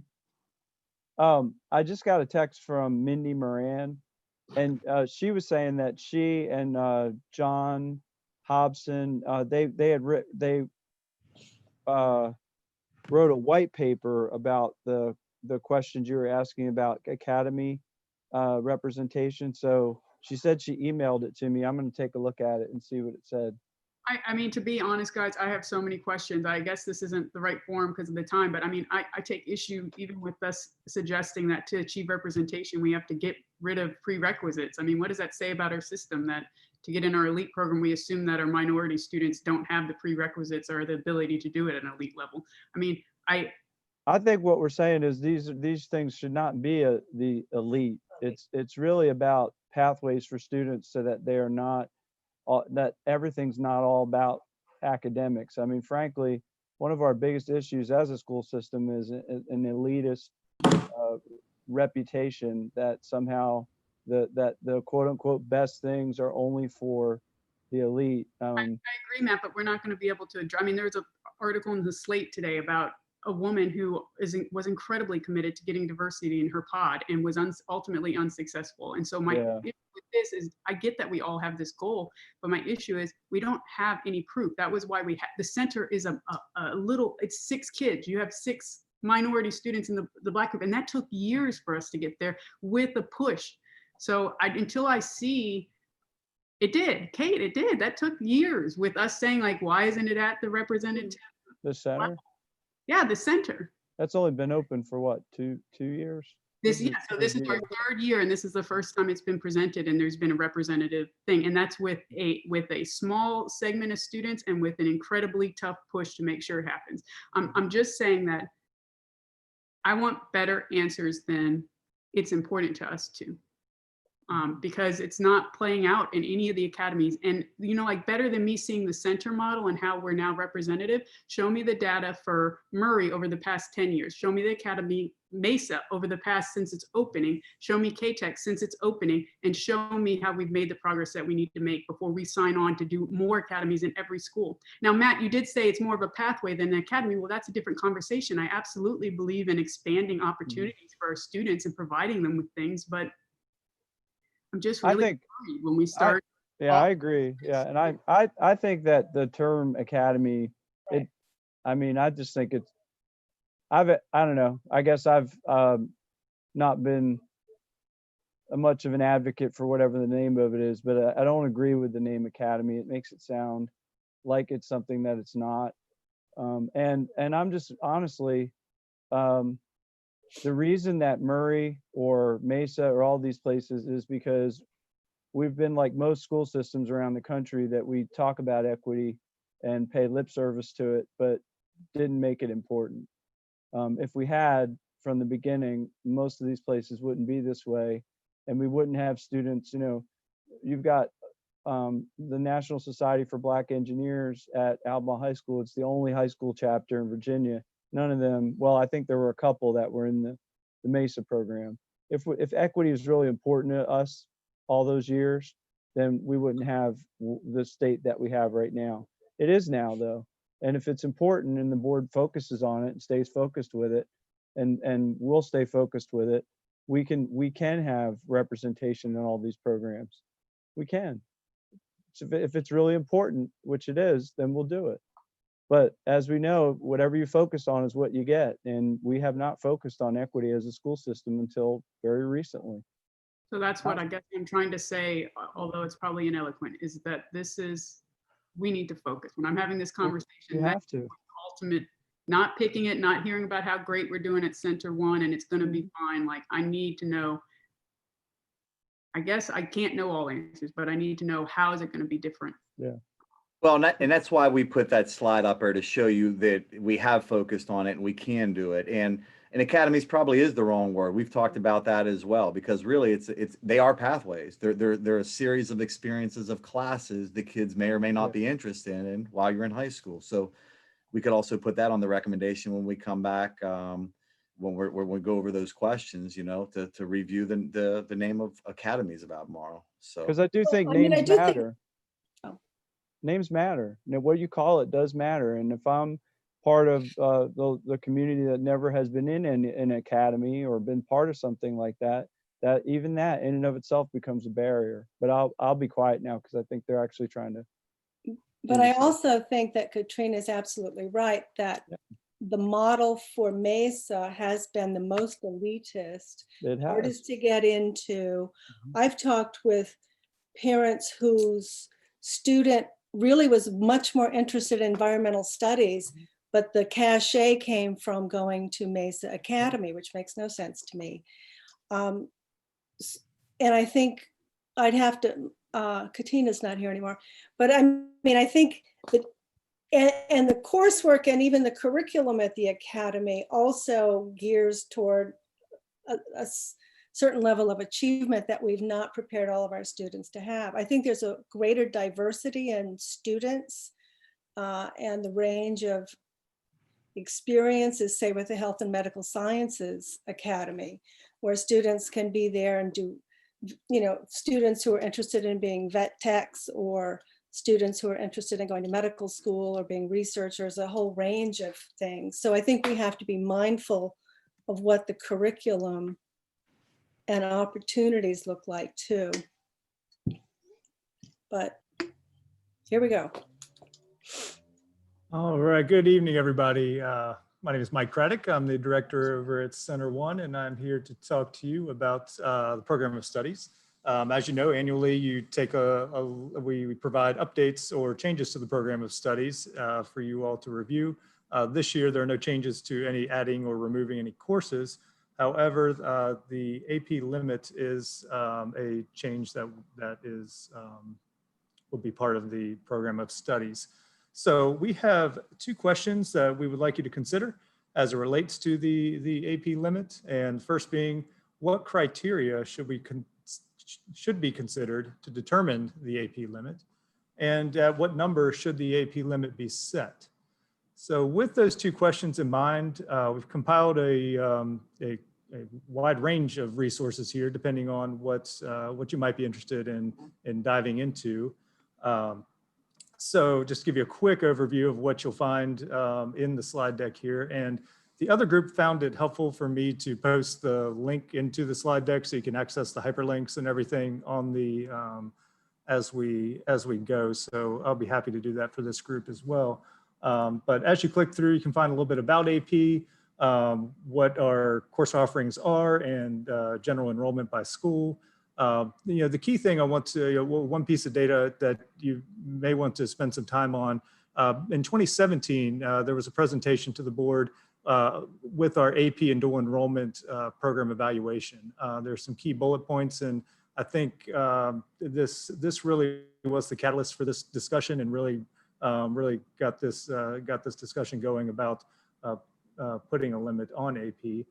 We also have some research studies that if you're interested in the research around there are some studies coming out as student mental health is becoming more and more of a something on the forefront of our mind, that there's some interesting research coming out around it. You'll find some response data from our parents from the other week, as well as statistics about our AP program, number of courses that our seniors graduate with. So on this slide, you're seeing that 92 of our seniors graduated with one AP course. You can dig into the demographics and rates for AP and dual enrollment on that slide. And number of exams taken is also available. And then this is where you can kind of really take a look at the impact of what a CAP may look like and do. This is just what we believe to be a balanced AP and dual enrollment schedule. As you read the program evaluation, you'll see a consistent theme of that high stakes test is really that piece that preparing for it and taking coursework towards it is a real driver of that stress. So really balancing in some dual enrollment courses where it's more like an actual college course where you have the full course to earn your grade and earn your college transcript. Balancing those in, this is kind of a representative schedule what that could look like. Wanted to throw out here as well to give you an idea what it would look like to earn an associate's degree as well as a high school diploma at the same time, and the number of courses it would take to do that. And this is just a sample, of course. You could substitute in a dual enrollment or an AP here or there. And then finally, a case study of one of our seniors that will graduate this year with 15 AP courses on their transcript and what courses they took throughout 9th, 10th, and 11th grade. And if there were a hypothetical cap of 9 AP courses, how would that student have planned a little bit differently? So you could see the impact of the changes where they would substitute in and continue to have access to college level coursework with an AP cap in place. So with that, I'm going to turn this over to you all to discuss and take some time to research. And we'll also seek out a updated time frame so we know how much time we have here to work with.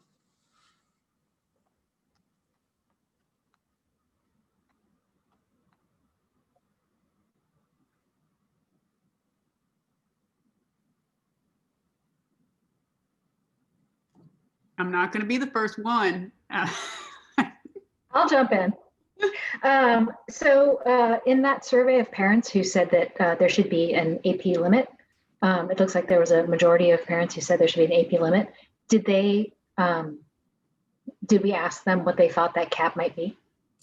The closest to answering that question would be the slide before that, where this cap, we presented to parents the potential of 9 and got their thoughts on should it be higher, lower, or at 9. And you can see the at 9 is the dark orange there, 38. Less than is the blue. So you're talking 68% of respondents thought 9 or less would be, should be considered. And Judy, we did ask this question when we did our community meetings face-to-face last year, and the number was much lower than that, even with the AP. I mean, with families saying, from 0 to 4 to 6, 0 to 6, I think I remember it being kind of the range of where they thought it would be. In fact, the College Board, Matt and Mike has some data in here, LinkedIn as well. Even the College Board saying how many AP classes do you even have to take to show that you're college ready and you can do college, and they don't recommend but 4. They say once you take more than 4, you don't. I mean, there's no data to show that you're more college ready by taking more than 4 AP classes. Mike, Did we ask students? what's that? Did we ask students? We did. This is how it kind of started. If you remember, it's from the student stress I'm vaguely dilemma. remembering, but I don't. Yeah. From the student stress dilemma conversation, the kids. AP and dual enrollment are equally our highest level classes we offer. But it's the AP classes that just stress our kids out beyond belief and become this rat race of taking these classes and potentially not getting college credit for it, where a dual enrollment is equally the highest level class and it's a guaranteed college transcript. So we've got great partners with Piedmont Virginia Community College and our other community colleges that we work with our PVCC class or our dual enrollment classes. So that is where it started, Dr. Acuff. So good question. It started with the kids from the student stress dilemma conversations. Mr. Thomas, you provided a great answer for this earlier, so I'm sure you can do it again. No pressure. Yeah. Something we do hear from parents of very high achieving student that could do the APs and is not stressed. What opportunities are we providing those type of students to excel, or what would you say to those parents? Because I do hear from ones who say, why are we limiting? Why are we putting a cap on the student's ability to learn and succeed? Yeah. So I go back to part of what I just said a little bit ago. The dual enrollment and the AP are our highest level classes equally. That's what we put on our profile off to colleges. And so we have our dual enrollment colleges, and that is a guaranteed college transcript. It comes right from the college. Your AP classes, you have to score high enough, and then the college has to accept that offering. So, so there could possibly still be opportunities for kids to be able to take other opportunities. So for instance, BYU is a program that a lot of our families take advantage of, that take AP classes online through BYU. They could simply, instead of bringing those back in with our limits on the AP test, they could send them right off to colleges themselves. So there's opportunities for them to still take classes in other ways. But what Mike was showing you a little bit ago is how we can offer these same classes through our dual enrollment opportunities as well. Are there been any discussions around just the College Board in general? I know that since the pandemic, they have sort of been a disaster. And, you know, I've heard comments about their curriculum not being anti-racist, things like that. Has there been any looking at any of that?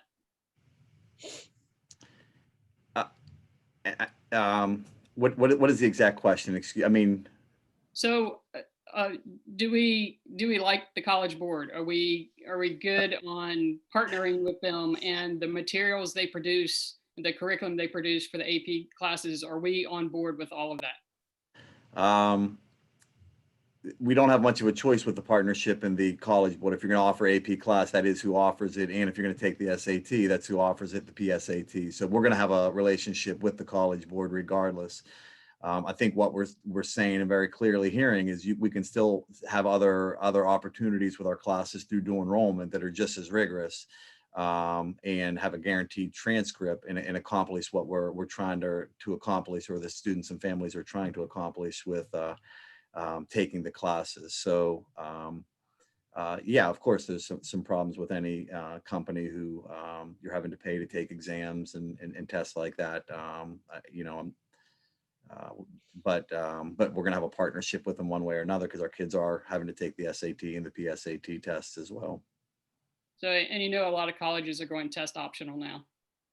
Well, that's what they're saying, but then they're also telling the families that if you took this test, we will consider it and things like that. So I agree, but I think they're starting to trend in the right direction, that you are seeing more schools look at other factors other than the SAT test. Absolutely.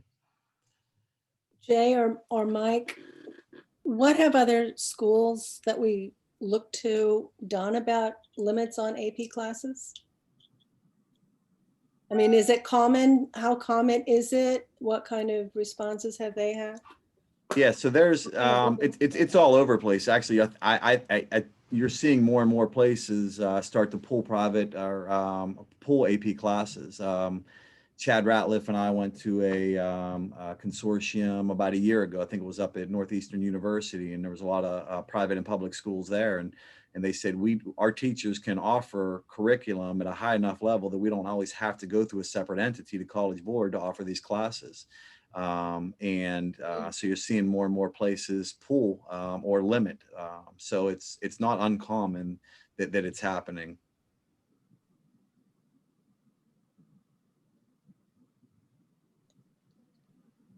Well, I think that's another, I mean, we are considering limiting it perhaps because of student stress and mental health.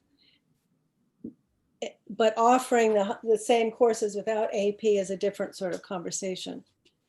Well, we haven't gotten any comments or from the students or families about the stress of our dual enrollment classes. And again, we say to the colleges that when the kids are applying, these are equally the highest level classes that are offered on our campus. And so then it's also, keep in mind, it's a guaranteed transcript. So when you take a class through PVCC, you have a guaranteed college transcript. You don't necessarily have that with the AP. Some schools limit, some may take it, some may not. Your four-year colleges may not all take the college transcript from PVCC or your community colleges, but it's a guaranteed college transcript nonetheless.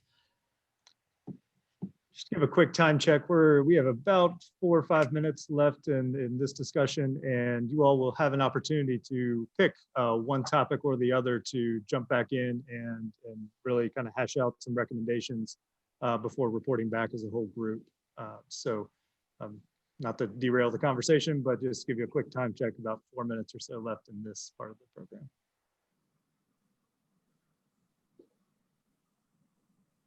Could you flip back up to those questions in case we do Absolutely come close to answering them? Yes, you bet. And can we get a copy of this slideshow at some point?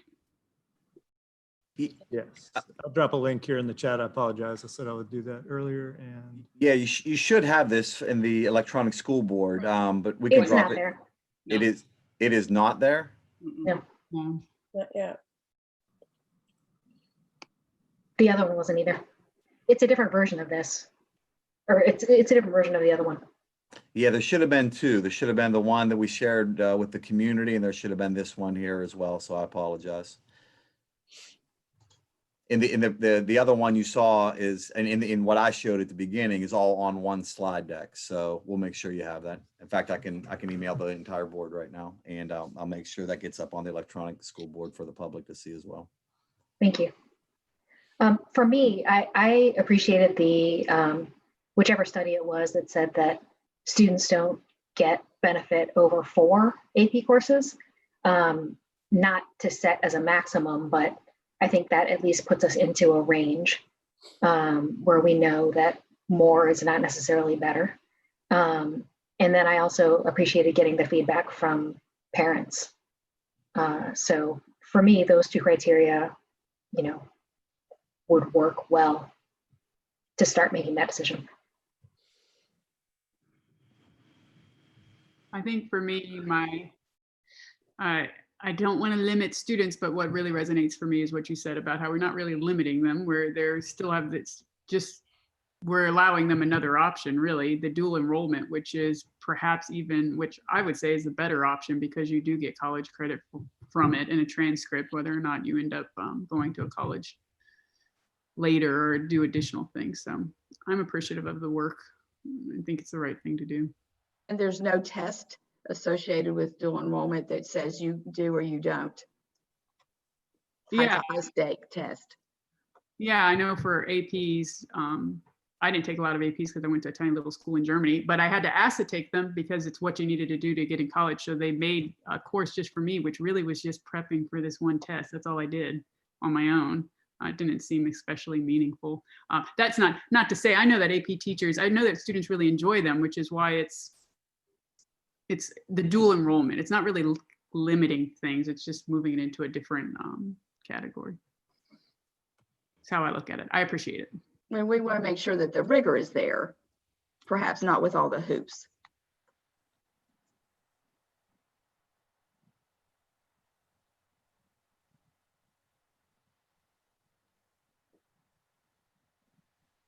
And there's still places for independent studies and work-based things to fit into high school, correct? Oh, absolutely. In fact, Alan, we have an opportunity for students to receive an early college diploma on our campus, which that is in addition to your 4-year high school diploma, it's a 2-year, so it's your associate's degree.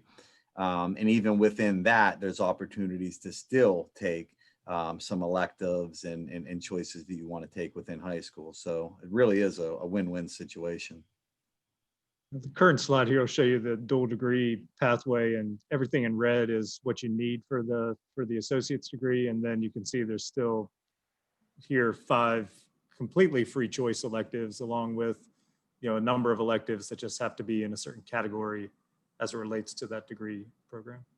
I will, since it seems like we have a consensus that this is something worth pursuing, something that I'd like to see as we move down the line is more participation by all of our students. I know we've had some very rough presentations about how few of our low-income students, how few of our minority students do any APs at all. So while this is a great conversation, I will just make another little plug so we stay focused that as we limit APs and move and start dual enrollment classes, making sure we're getting, maybe we can get more students in who wouldn't traditionally have wanted to do APs. I just hope y'all are doing some thinking around that. Yeah, and I think you'll see that coming up here in one of the next school board meetings with some data that, again, we've been working with the principals and the school counselors and teachers on recommendations and supporting kids and trying to take higher level classes and what that looks like. And I think you're going to start to see those numbers come up, and you'll have some slides here presented to you. I think it's the next school board meeting for Bernard and the Equity Steering Committee for some work we're doing. And it touches on a lot of things, and that's one of them, Katrina, that we're really looking at. How do we open up more opportunities for all of our kids? Jay, we've removed all the fees associated with this. With the AP? Academic fee? Yes. Yeah, there is no fee for the AP class. For kids to take a test, there is a fee if they want to take the test, but we also have options for those that are in need to be able to work with the school on that as well. I'm sorry, I might have missed that. That was a great question, Dr. Acuff. So, sorry, are there fees with the dual enrollment? Do you have to pay the cost? For the class note, we cover that as well. And then there's opportunities with books sometimes if a kid needs help with a book, that we pay for the books as well. That's a really good benefit too, that you're basically getting to save money. Yep.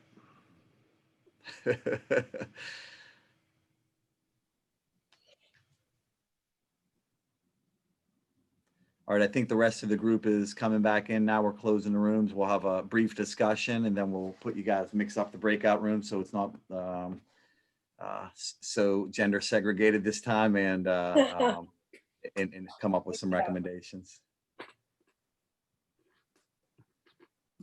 Did Dave show up in the second room? We lost him. Yeah, I was with you. I was just listening. Oh, okay. All right.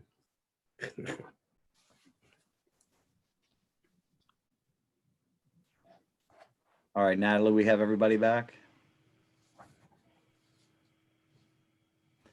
All right, so what we wanted to do for just a few minutes is just to allow you guys as the board members to kind of discuss what you've been hearing. I apologize about the slides. It should be updated now is my understanding, and those slides, along with the slides we did with the community, should not only be on the electronic school board for everyone to see, but I also email it to you guys as well. So you should have it personally in your email, and the public should be able to go to the electronic school board now and see it, is my understanding. But if you guys would, we'll kind of stop talking and you guys kind of just discuss what you heard, thoughts, things like that. And then we're going to put you back in different breakout or two different groups to spend 20 minutes to make some recommendations back to the high school design team about what we should be focusing on for next steps.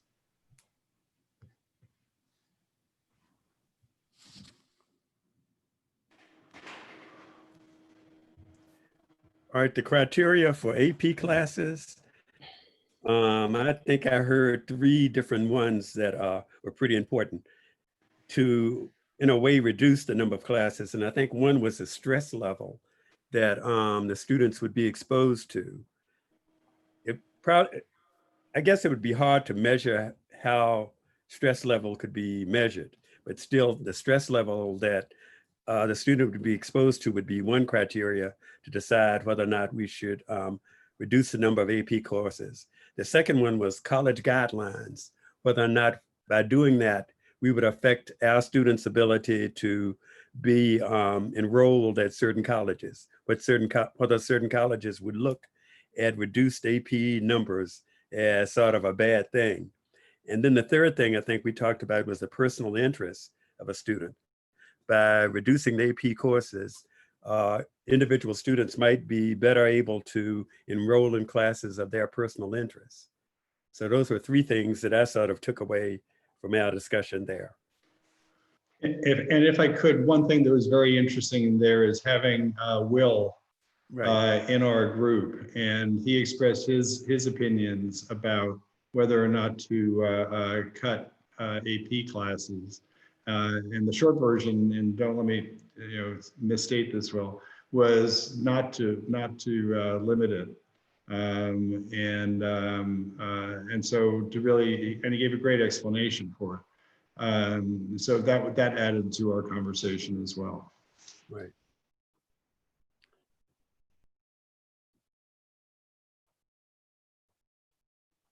Well, I'm curious now. I mean, Will, can I make it specific? I'm curious, what about the fact that you can do dual enrollment instead? What makes you not want to limit the APs? Well, naturally, dual enrollment credits won't transfer, and for students that for whom really want to get out of Charlottesville, for who want bigger picture things that potentially limits them in terms of carrying credits to college, which I mean, clearly I think that's where I wouldn't I guess choose to take dual enrollment, or that'd be the opinion. But really, I think for me, what it came down to was, and I think with the people who have an interest in taking these higher level courses, is understanding and appreciating the level of stress that they're undertaking by taking a high volume of courses, and regardless of, you know, I don't think the opportunities are limited in terms of looking at equity. I certainly feel that every student has, you know, at least through the school, the same chance. I just feel like if a student is willing to and has genuine interest in taking high level courses, then there's no reason that they should be denied that, I guess. Thank you.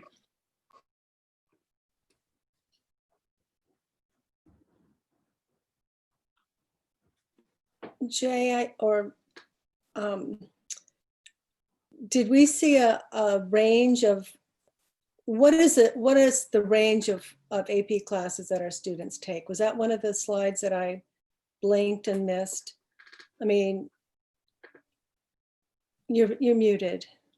I mean, how many students actually take more than 9? Jeff, do you want to project and talk about that slide? If I put it in there, it's right around 20% of our students take more than 9 combined dual enrollment and AP courses.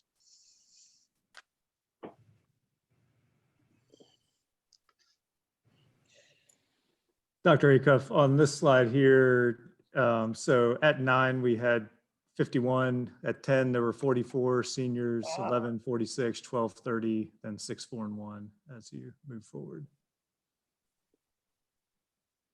So it's 20% of people who take AP courses, not 20% of the students, right? Right. Look, 20, wow. 20% of our students take a combination of 9 or more. Wow. AP and dual enrollment.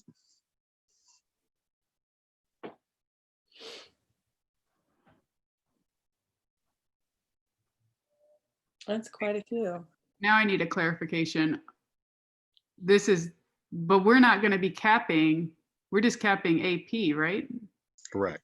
Okay, so 20%, this chart is showing 20% of our students take over 9, but it's AP and dual enrollment. So not all of these would be affected by limiting APs. So that's the slide Mike was showing you earlier. If you want to kind of pull that back up, where the kids would look and say, all right, you know, if my limit's 9, then how can I still take the highest level rigorous courses, and what would that look like? And that's what Mike, so Mike, do you want to explain this one a little bit again? I get this one. I just, for that Okay. part, I was thinking we would be affecting 20% of our students by limiting it to 9 APs, which might not be the case because that chart includes ones who are taking dual enrollment. So we don't. Right. So to be clear, just what percentage of all of our seniors have taken 9 or more AP courses? So if you add up 44, 80, 92, 120, so what, 130 of the class of 2020, which was roughly 1,100 kids, so about 10%? Jeff, check my math. Took more than 12. Well, Right. 10 to 12%. Yeah, that is correct. So, okay, but thank is you. it AP and dual enrollment or strictly AP? Because the headline says number of AP courses, Right. but down there you have AP and dual enrollment participation. So I'm not quite sure which we're talking about. We're talking about both? Or we Sorry just for the confusion on this slide is strictly AP courses. And when you click into the link, there is a chart that is broken down. You can see AP course participation broken away from dual enrollment course participation. So you can get a sense for, you know, number of 189 students took 1 dual enrollment class. You get into 0.5s in dual enrollment, but anyway, that's what that data is. I included both dual enrollment and AP in there. So if you were curious about how many students were taking and numbers of dual enrollment, that information is available too. Thank you for asking again, Ellen, because that's what I was talking about. That's why I was confused. I'm looking at that label down there saying, wait, this is for both. Yeah. So to be clear, in the past year, we had 51 students take 9 or more AP classes. That is correct. Okay. Okay. All right. But cumulative over 4 years. Correct. Okay. You need to sign us up for a stats class, some tables, graphs. Right. Right. Wow. All right, are you guys ready for us to put you back in different breakout rooms to have some recommendations back to us? Okay. Yes. All right. Anybody want to offer to stay in group 1 again? Or Sorry, be I thought it was by topic, Jay. Isn't it by? No? we can do that. So if you want to, I mean, well, what do you guys want to do, board? Would you like to have one group, if you want to focus on recommendations for AP limits, stay in one room, and the other room? Which room is that, Jay? Which room is the AP limits? That's why I'm asking. If they want to do that, we could say room 1, you could stay here with AP limits. Room 2, you could go to the breakout room, and that would be around the academies. And then we again move. AP limit room. Okay, so Dave would stay in 1. I'd like to go to academies. I would like to go to academies. John Sure, you guys Graham, just don't want to be with me anymore. I'll stay with you, Dave. I'll go with Academy. Thanks, Judy. I'm good at academies. Put me in I'll go with academies. the APs. Ah, I will go with wherever that leads me. And Ellen, where, so Judy and Dave are going to stay put. Ellen, did you want to stay with this room or go to the breakout room? I'm gonna go to academies, wherever that is. Okay, so Judy and Dave will stay put. The rest of you guys will move to the breakout room. And How about Will? Will was going to stay with I thought I AP. said I'd like to stay with APs. He's exerting his influence. I'd like to hear from about 10 more students on the whole AP thing, though. Yeah, that would be good. Yeah. all right, Natalie's going to get you in your rooms. Miss Osborne, Mr. Alcaro, Miss Carlson are going to academies. Mr. Page? Yeah, academies. Okay. Miss Akoff, Dr. Akoff as well. So we're one big group now, so practically. Yeah. I was thinking that, but it's still probably worth it. I mean, right. I just want to say that the cool kids are staying in the AP class. I'm just saying that. Do what you want to do, but the cool kids are staying here.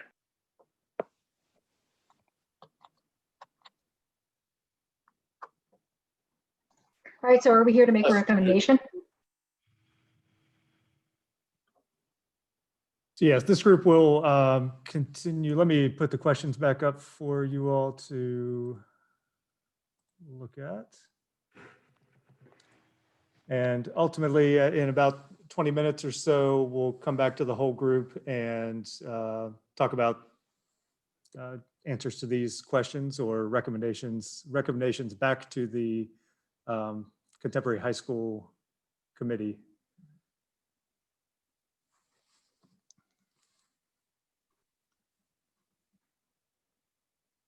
So we just got out of discussing this one.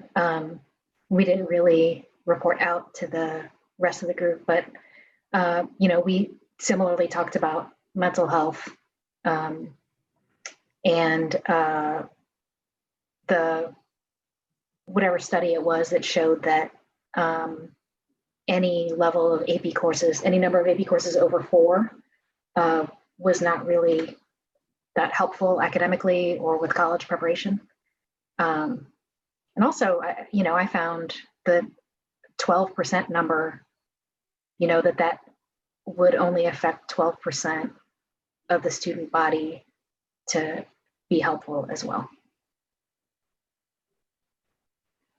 And that study you're citing, Judy, is actually from the College Board who oversees AP.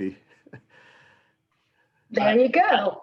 I feel very strongly, and I've said this in many, many meetings at this point for over 5 years, that taking more than 4 AP classes as a senior is a mistake. I just think it just is fundamentally a mistake, but it's one that we're, by our inaction, encouraging. And so I think it ought to be a limit of 2 as a sophomore, 3 as a junior, and 4 as a senior, which is 9. Yeah, thank you, Dave. That's that's so one of the things that you guys may know is colleges want to see you progressively take as many or more each year. So that would be a perfect progression, and hence why we got 9 if you wanted to do 2, 3, 4. So one of the things we'd like to hear from you guys is if the limit is 9, should we have a limit of 2, 3, 4 through those 3 years, or a limit of 9 and the kids figure out how they can put that together? So I just heard you say 2, 3, 4. I think 2, 3, 4 is the right way to do it. Okay, thank you. It just makes sure that, I mean, because you don't want to have a junior say, oh, well, I'll take 8 and then next year I'll have 1. I mean, it just, that's not, and I get the fact that there's a potential that, a sophomore may not be ready for AP classes, but that's okay. We have this concept, and I really am very much opposed to it, that somehow, oh, the AP kids, they're better. And that's, first of all, it's not, we know that it's not correct from an academic standpoint. And secondly, it's just not a necessary stress. I just think, I think 2, 3, 4 is appropriate. Thank you. I'm for the 9. That seems to be a number that makes sense, both progression wise and also, parents seem to align on that. However, I am a little bit hesitant to, outside of guidance, to say, hey, we really think this. I would be hesitant to put a hard progression on that. Okay.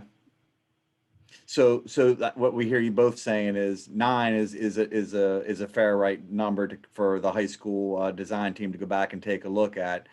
And then maybe some continued discussion with our group about whether the progression is 2, 3, 4. How would the counselors work with our students? So if a kid, like me, my freshman and sophomore year, I was not ready to take an advanced placement class, just wasn't. My junior, senior year, maybe I was. So how do I not maybe load up or put myself in a situation where I'm taking more one year than the next? So maybe we could have some strategies around that for counselors. If there's not a cap, or if there is a cap, then the cap would be 2, 3, 4. So thank you both for that. Dave, how would you feel about just a 4 per year? It's too much, Judy. It's just too much. I mean, first of all, the classes are sort of built around the fact that most of the AP classes you can't take as a sophomore, right? You have world AP history. Right. Very few. Possibly you could have like French AP. If the kids at Merriweather you might have Spanish AP if you went to Mountain View, but most of the classes are higher up, and so, and I just watched Kendra with 2, and I'm very proud of her. She got 2 5s. I think if you had given her another AP class as a sophomore, she would have just not done any extracurriculars at all. And I think that is she would have felt like she had to. She really would have. I know she would have. And I think it's more important that our kids I want our kids to take art and drama and be part of the band and do that stuff. And if we tell them, hey, look, you can take 4, there are kids who are going to feel like they have to, and they're going to miss out on a lot of what being a kid is about. Yep. And that's what we heard over and over and over from the kids in the student stress dilemma is, I mean, they were asking for help. Because if me and Dave are in the same school and he's taking 6 classes, then I need to take those same 6 because I want to apply to the same colleges. So, we've heard that. Jay, I'm curious if when we go to criteria so one of the things that we'll need to do is limit the number that we offer also. So what would be the criteria you would use to determine which ones we would offer? Right. What, Debbie, why would we have to limit the numbers that we offer? I mean, I think that would be contrary to where I want to see us go. Because I know, it's an interesting. I love the fact that we have AP art history, right? And I'm sure that's not the top. We have AP economics. We have classes that are just interest based, which I think is really important. And if we limit them, I suspect that those are going to be the ones that go away, and you're just going to have AP Calculus A and B and AP Physics, and you're going to lose out on some of the humanities which our kids are really benefiting from. So Jay, do you want to explain that? Do I have that right? Do you have that right about? We have to limit the ones we offer, because isn't that what the colleges look at, or does the limit allow us to offer as many as we want? We could offer as many as we want. The kids could only take so many. Now, what we do hear from the colleges is the first thing so Dave, I agree 100% with everything you just said. Now, the colleges oftentimes say to us, the first thing they're going to look at is the core AP classes. Then if you're going into something that's a non-core, is a field in college, that's when those AP classes may come into play. So it's a tough one. So what we do is we do have some data about the number of classes that are offered, both AP and dual enrollment in our different schools, low enrollment. And again, one of the things we're talking about with the program of studies, how can we allow kids to start taking classes in other buildings? So for instance, there's certain classes offered in one school, but not the other.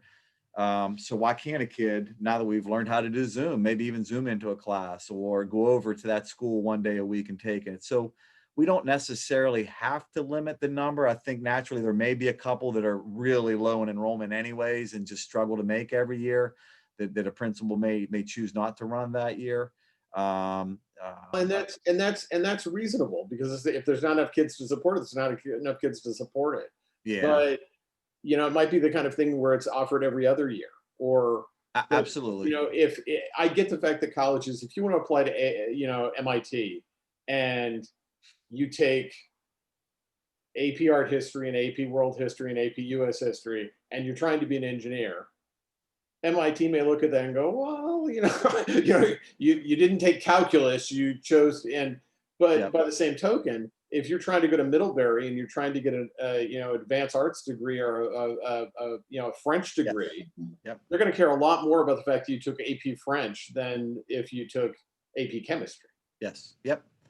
And some of our schools look at that already, Dave. So the like the Spanish offers language and lit as an AP. So that's really getting to level 5 and 6. So what they do is say, hey, this year we'll offer language, next year lit, and it's on a systematic rotation. So kids know that, and they can figure out, if I want to take both of them, here's how I would do that. And so they can match up their schedule a little bit better to do that. And then that helps with enrollment. So, and I think that's a great recommendation to come out of this session, because I think that sometimes we will defer to which class makes, and the others kind of go away. But if a recommendation came from you that said, we want you to think about keeping the selection wide, and that offering courses every other year, or in a package that students can, over their high school career, take a variety of things that they might be interested in.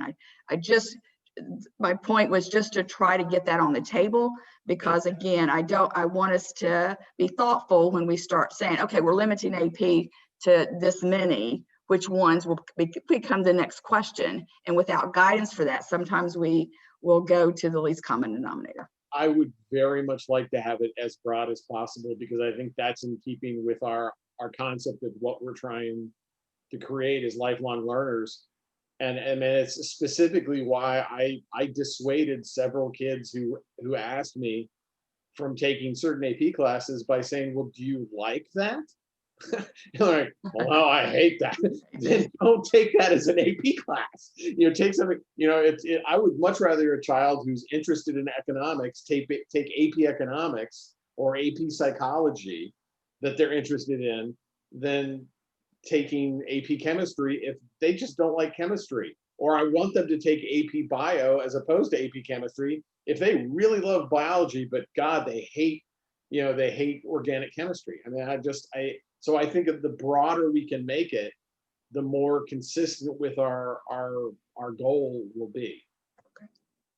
Yeah, thank you, Dave. Can I ask what the overlap is between subject matter of AP courses and dual enrollment courses? Is there like a big overlap that you could take on an AP or DE? Great question. In Do we have slide, anything that can show that, Mike? yeah, so we'd have a table here that you can get to that conclusion. This is the entirety of our AP and dual enrollment courses that we offer, along with their total enrollment and at which location they are being offered. So you can see that you have PVCC, English 111, 112. And you have AP English And then you have AP language. English also in this list. So you can get to that conclusion. And also on the case study slide also gives you a little insight into that, where with the example of a young person that currently is going to graduate with 15 APs, how might they have planned differently with the 9 cap, swapping the AP English for dual enrollment English, AP and dual enrollment US and Gov, and AP and dual enrollment Econ, and then switching up some of the electives. All the switches there would be comparable or the same topic, a class AP and dual enrollment. And then Judy, that would give kids a choice, like having them both ways, because again, AP and dual enrollment are equally the highest level classes we offer in our schools. That's what we communicate to our schools. So a kid like Dave was saying that, hey, I want to take English at the highest level, but I just don't want to use one of my 9 APs on it. I want to use it over here. Can still take the dual enrollment English 111, 112 and have a guaranteed college transcript. Well, so I guess I was more interested, we're talking about things that may not be core classes that you might have an interest in, a natural interest in. Are those available in dual enrollment courses? Oh yeah, there's plenty of things. Like we offer a GIS, which is a really popular class. It's a geographical information systems. Mike has some opportunity. Mike, you want to talk about some of the things you guys are doing? Yeah, I would argue that dual enrollment, as you look at that list, has a broader elective offering, and that's where a lot of our college level electives live. There is, I mean, of course, as you've heard, AP Art History and some of the fine art APs. A lot of the dual enrollments live in the career and tech ed area.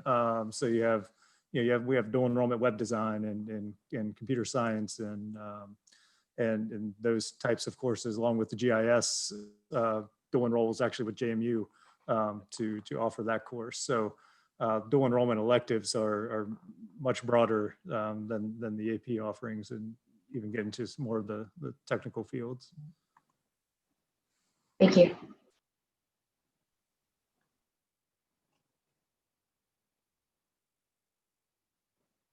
We got a couple minutes before we'll go back to the main group and let you guys share out to the other group, and the other guys share that. Any other feedback on criteria to look at, or Recommendations? Recommendations on the? It sounded like you guys were both universal with the 9. Felt maybe a little bit differently about the 2, 3, 4 versus letting the kid put it together. So we can definitely take those back to our high school design.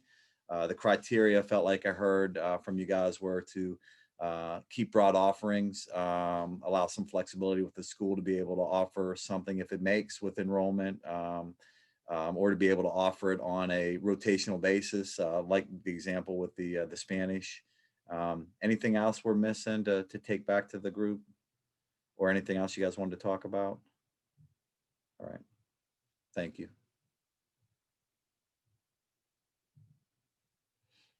Just for the record, my child really liked her French teacher. Yeah, I wonder who that was.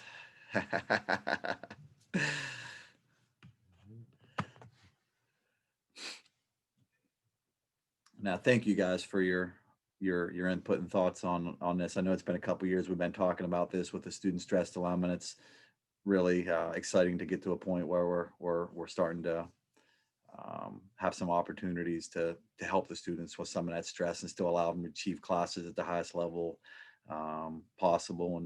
And especially with that dual enrollment, Dave, one of the things we were talking about as well is just that guaranteed transcript opportunity with that dual enrollment. And and the ability for kids to be able to take classes and us to be able to pay for them while they're taking college classes. So it's, I mean, the dual enrollment's a win-win, and PVCC has been, you know, a wonderful partner with us as we've kind of worked around some of these classes and opportunities, offering them different ways. So we appreciate their support.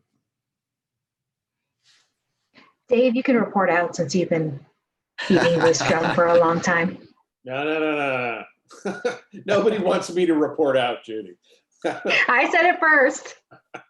Fine. Can you guys see me? Yes, sir. Okay, I turned off my light. I've got a migraine, and it's just the light pounding in my right eye. So as long as you can see me, I'm happy. All right, we're going to go ahead and close the rooms and bring the other group back.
Now, does it look like everyone's back? All right.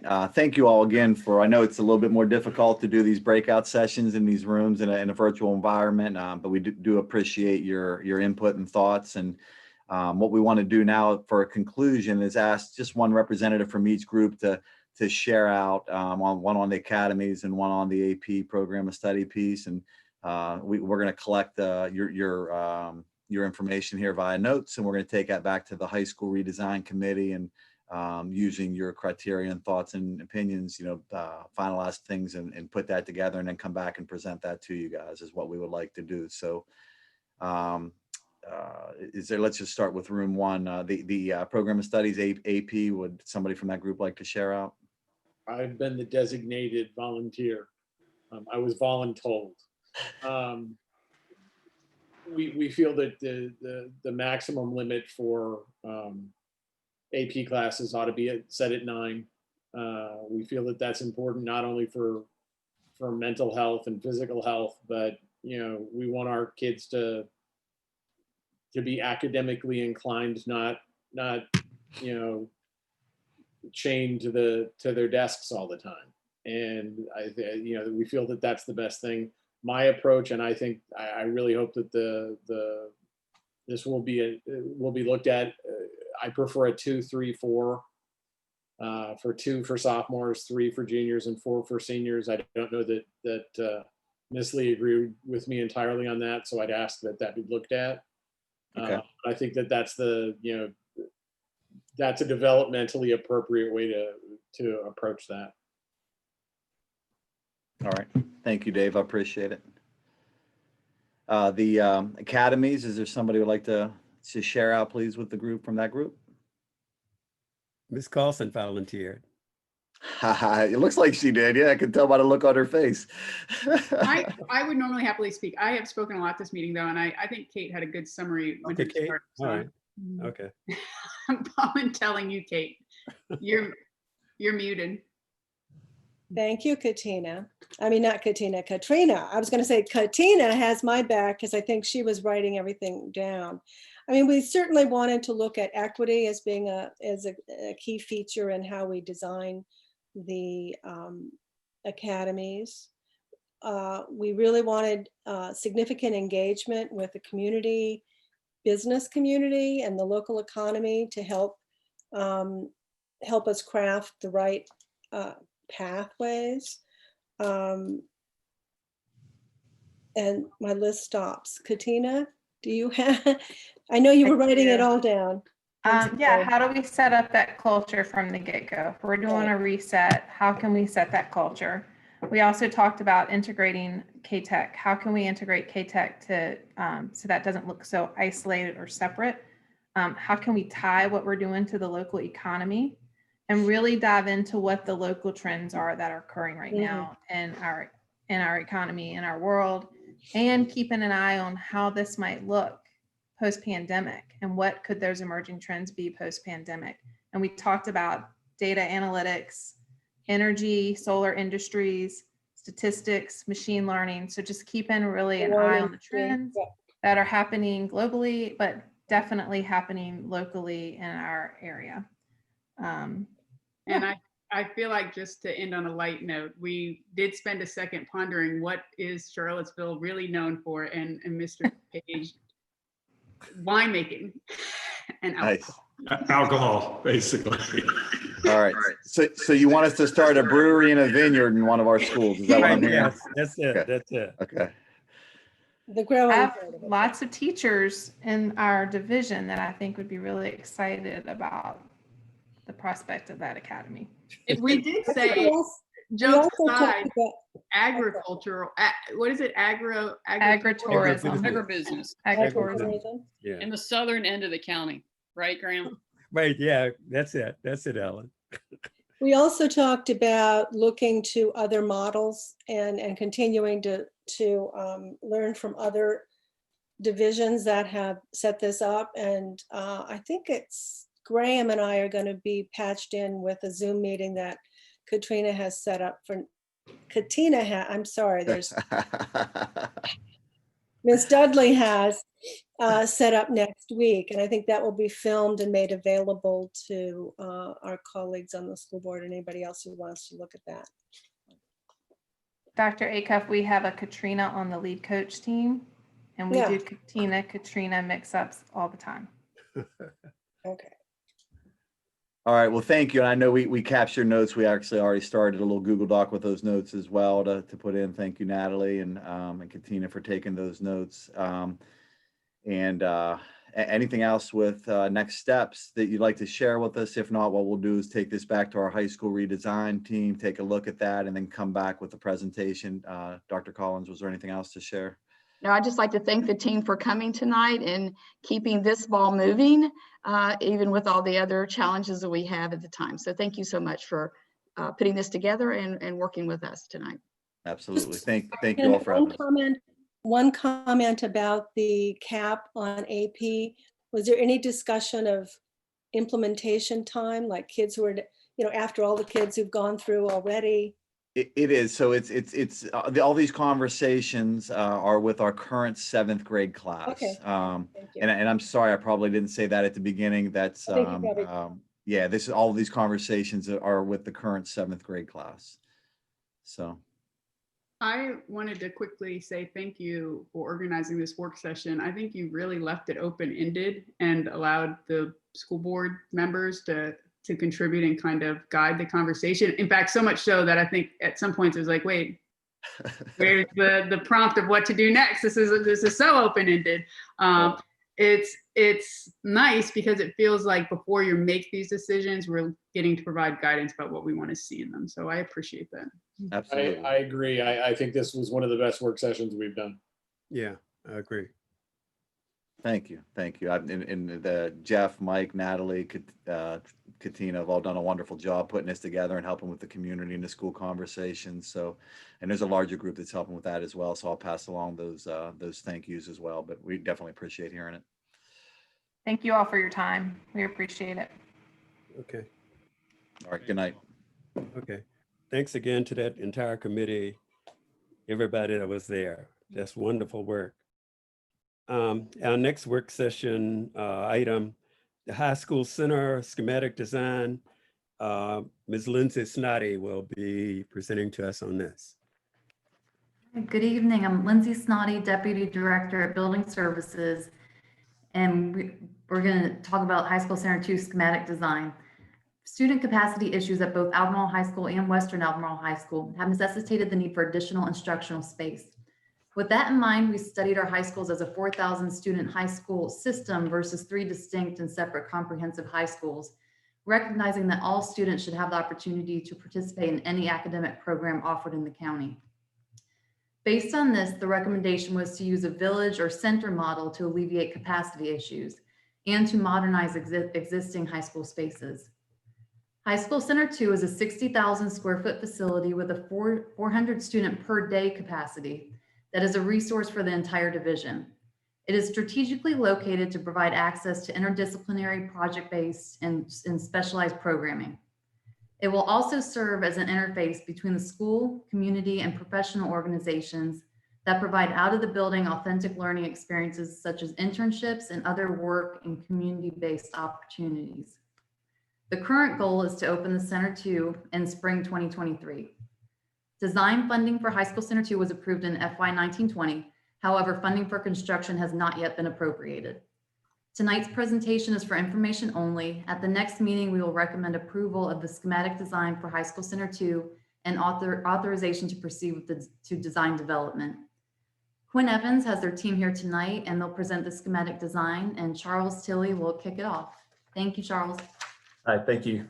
Can you, Kylan can share, there we go, got it. Well, good evening, members of the board and Dr. Haas and Albemarle County staff. We're delighted to be here tonight to share the High School Center 2 schematic design. Thank you especially to Jeff Perlman and Lindsay Snoddy and all the school staff, as well as Matt Wortman with the county and all their efforts in guiding this process to this point. I know we still have a ways to go. I'm Charles Tilley with Quinn Evans in Richmond, and I'm a leader in our K-12 practice designing learning environments, and I have a long history of working with Albemarle County Public Schools. I'm joined tonight by 2 others on our team who've been instrumental in planning this project to this point, Kylan Shirley. And Kylan, wave your hand. He's an associate with Quinn Evans and our project manager.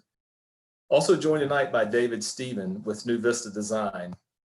David is an educator, an architect, and an educational facility planner from Boston.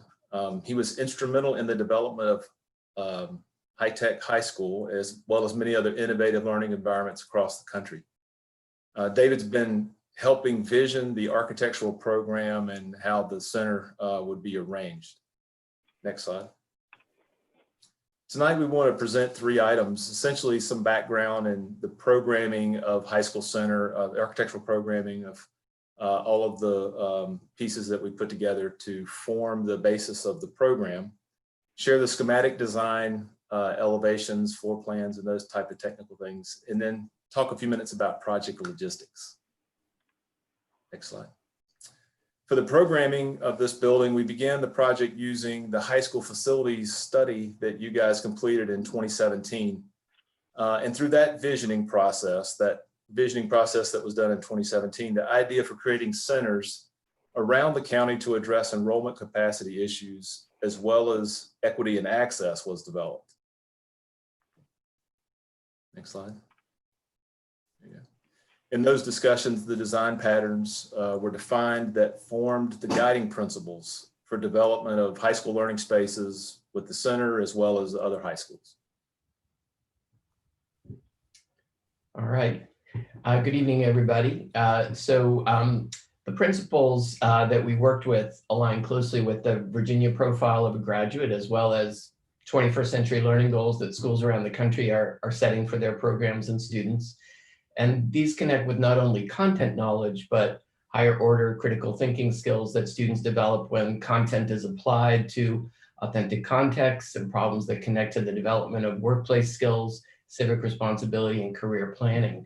And I'm going to go through these principles quickly and talk about how they relate to the schematic design for High School Center 2 that Kylan will be sharing with you in a moment. But please be aware that if you want to look at them in more depth, you have access to the complete set of workshop notes that can be found on the High School Center 2 website. So the design team conducted a series of 3 workshops that took place in the spring, summer, and fall of 2019, and engaged a group of about 20 ACPS administrators, teachers, and community partners.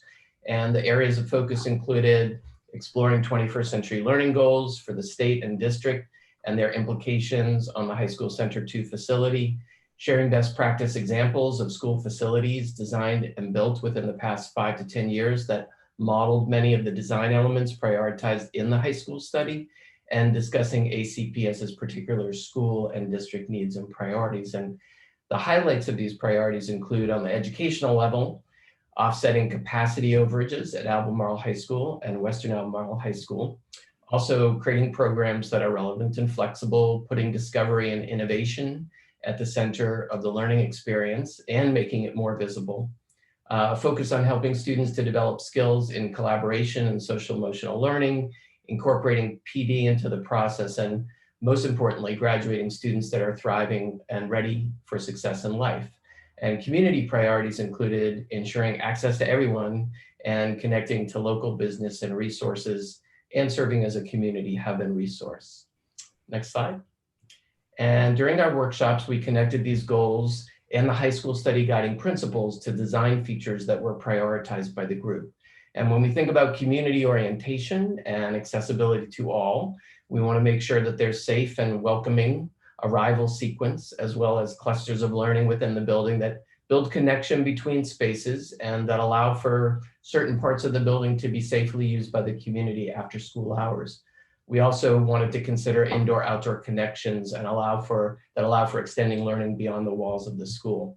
In terms of supporting the guiding principle of interdisciplinary learning, we wanted to make sure that the classrooms are agile and flexible, and that they're also extended learning spaces like breakout and commons areas that create these synergistic connections and support large group, small group, and independent learning. Next slide. And to foster the guiding principles of life, career, citizenship, as well as student-designed environments that can be owned and customized by them.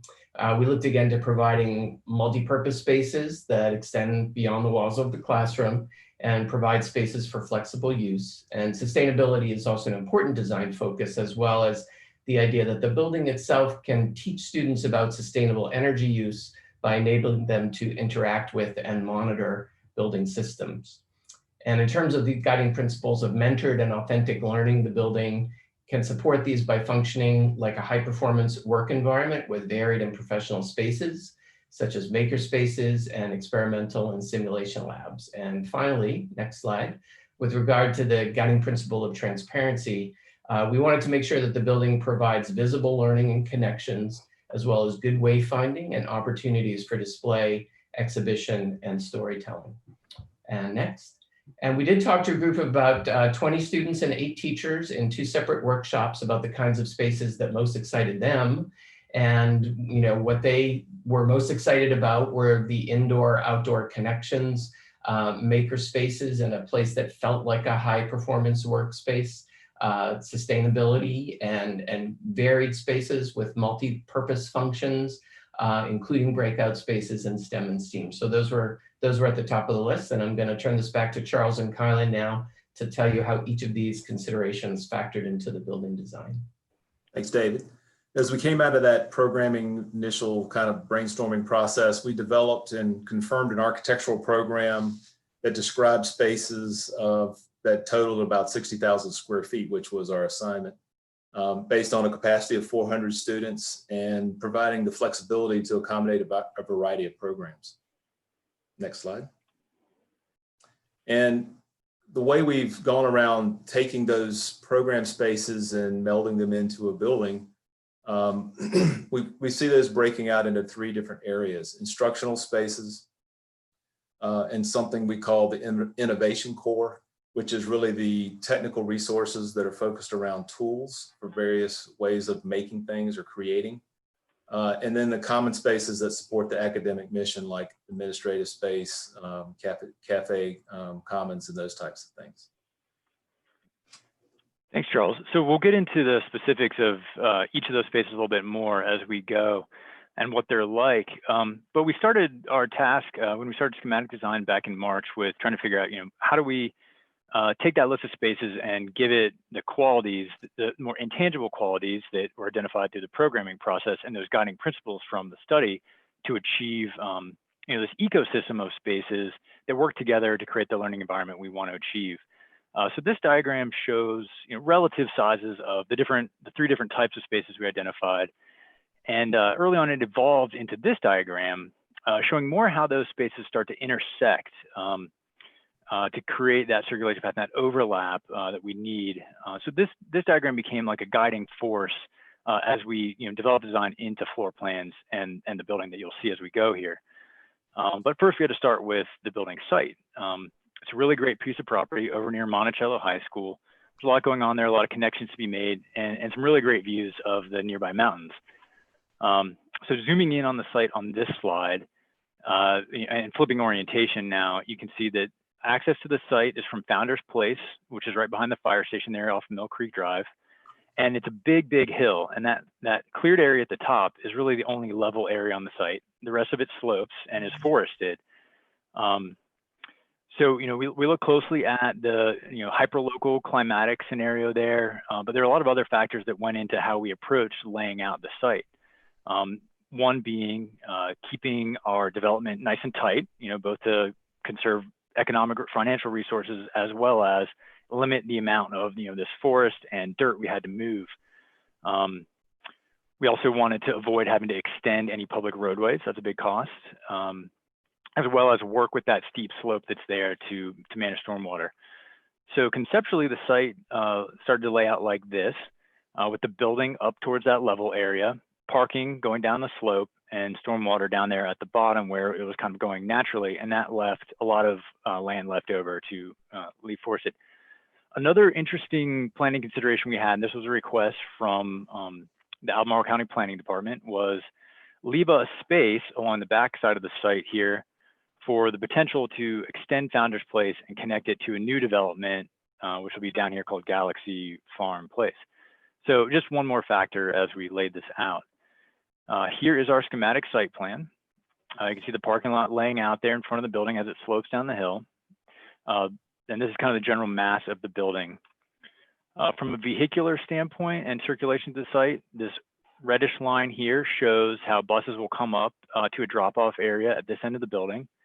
We're planning around 9 buses, which is what it'll take, we think, as if and when the building expands to 600, probably 2/3 of that when the building first opens at 400 students.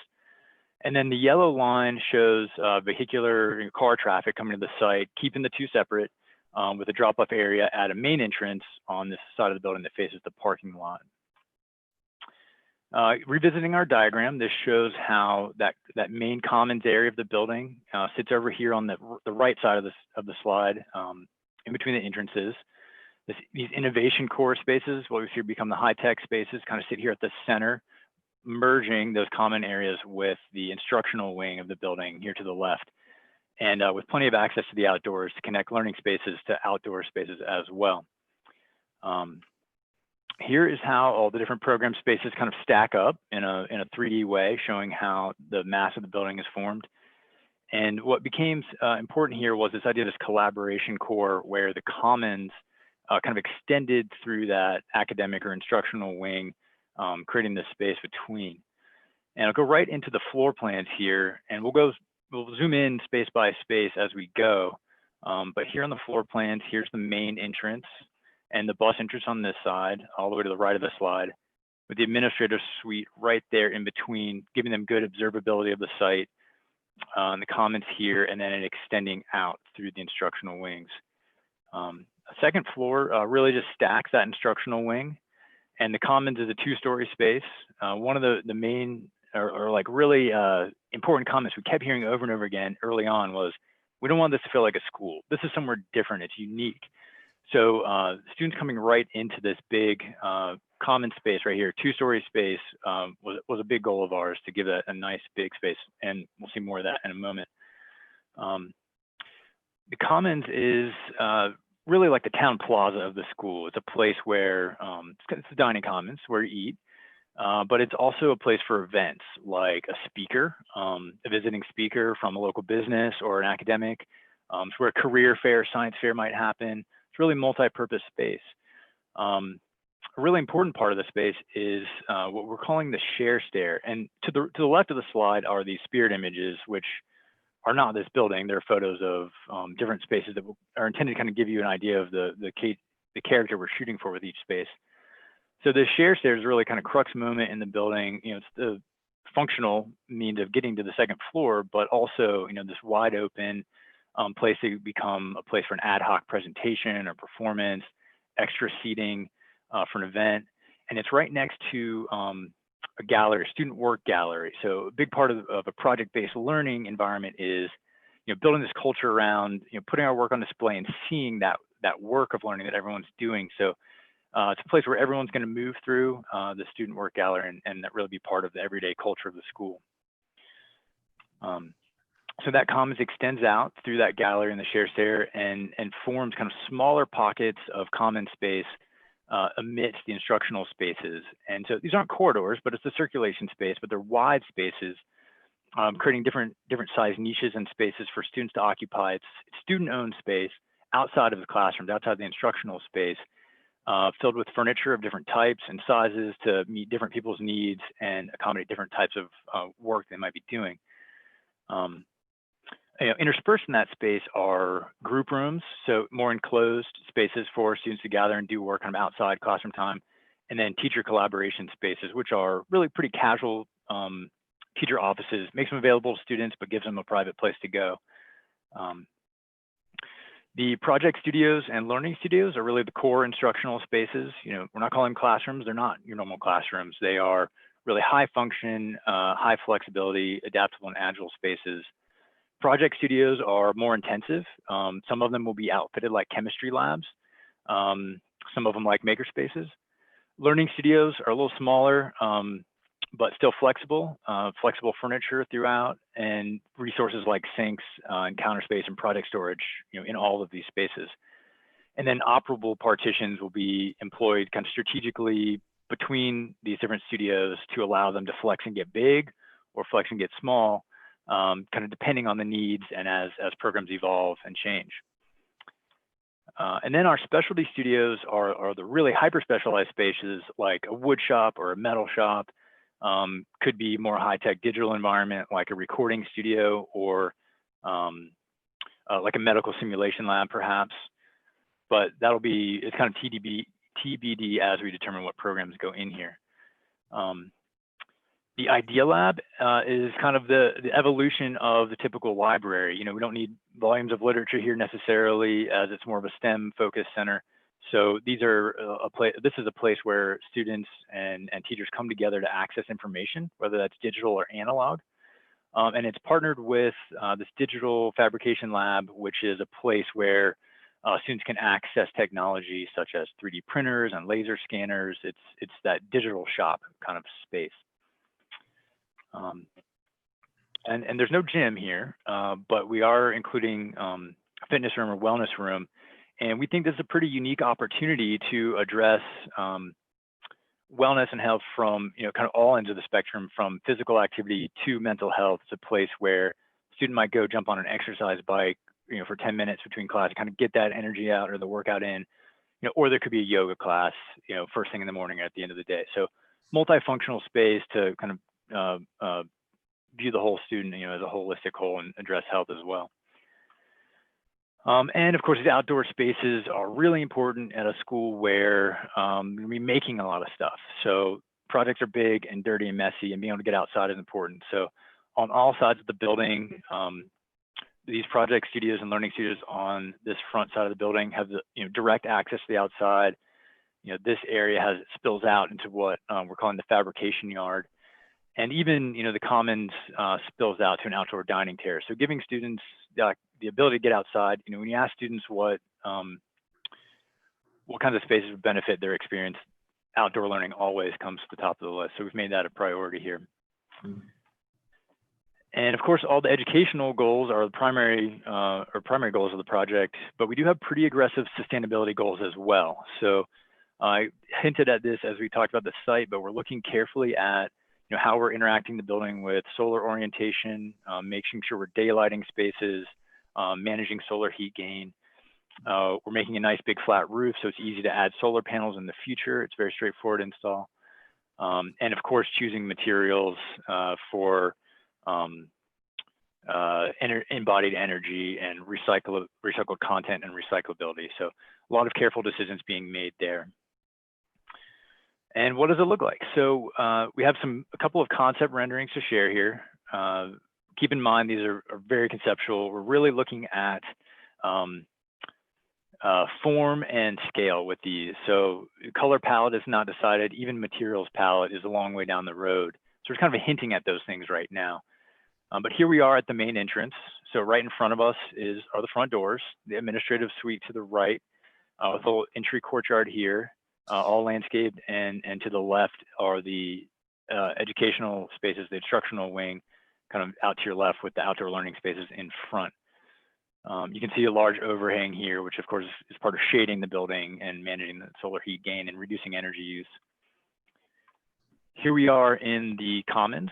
So right in front of us is the main entry. And to the right, we are looking up at that share stair I described and the gallery space. The Idea Lab is up here with a lot of visibility to it. And so we're trying to connect all these spaces visually and connect parts of the school. And then you can see down the hall to the instructional wings. And now here we are at the far end of the building, that fabrication yard where these specialty studios, a wood shop perhaps, can spill out into the outdoor space and providing some covered work area for students to build those bigger projects. All right, shifting gears totally to project logistics. This is our project schedule. So pink circle here is where we are in the schedule. We're just finishing schematic design. And this schedule has us finishing our construction documents in June of 2021 and being able to bid the project at that time. So potentially starting construction as early as August 2021. With the construction timeline planned for about 18 months, which takes us to March 2023, when there could be, I think, a soft opening of the building that spring and really fully opening fall of 2023. So back in the summer, we did have a professional cost estimating consultant take a look at our schematic design and give us some cost estimate feedback on that. As you know, the project budget is $20 million. What the estimate showed was a little higher than that, but not too far off target. But what we really got out of this was a really great tool, that cost estimate, with a lot of data to help us inform our design decisions as we move forward and refine the design and make sure that we're making decisions that keep us on that $20 million budget target there. I did want to briefly note one of the things we asked for with this cost estimate, this is something that the design committee asked us to explore, were different options for heating and cooling systems. So part of the project we want to be part of or in line with the Albemarle County Climate Action Plan. So of course, energy efficiency is part of that. So we looked at two different variations of a geothermal heating and cooling system and got pricing for that. It's a more expensive system, but it is the most efficient system you can do. So, we're showing here what the premium, about $1 million for a full geothermal system would be if that's the decision and the direction we go with the design. Well, that is our schematic design presentation. We're happy to take any questions or comments from the board.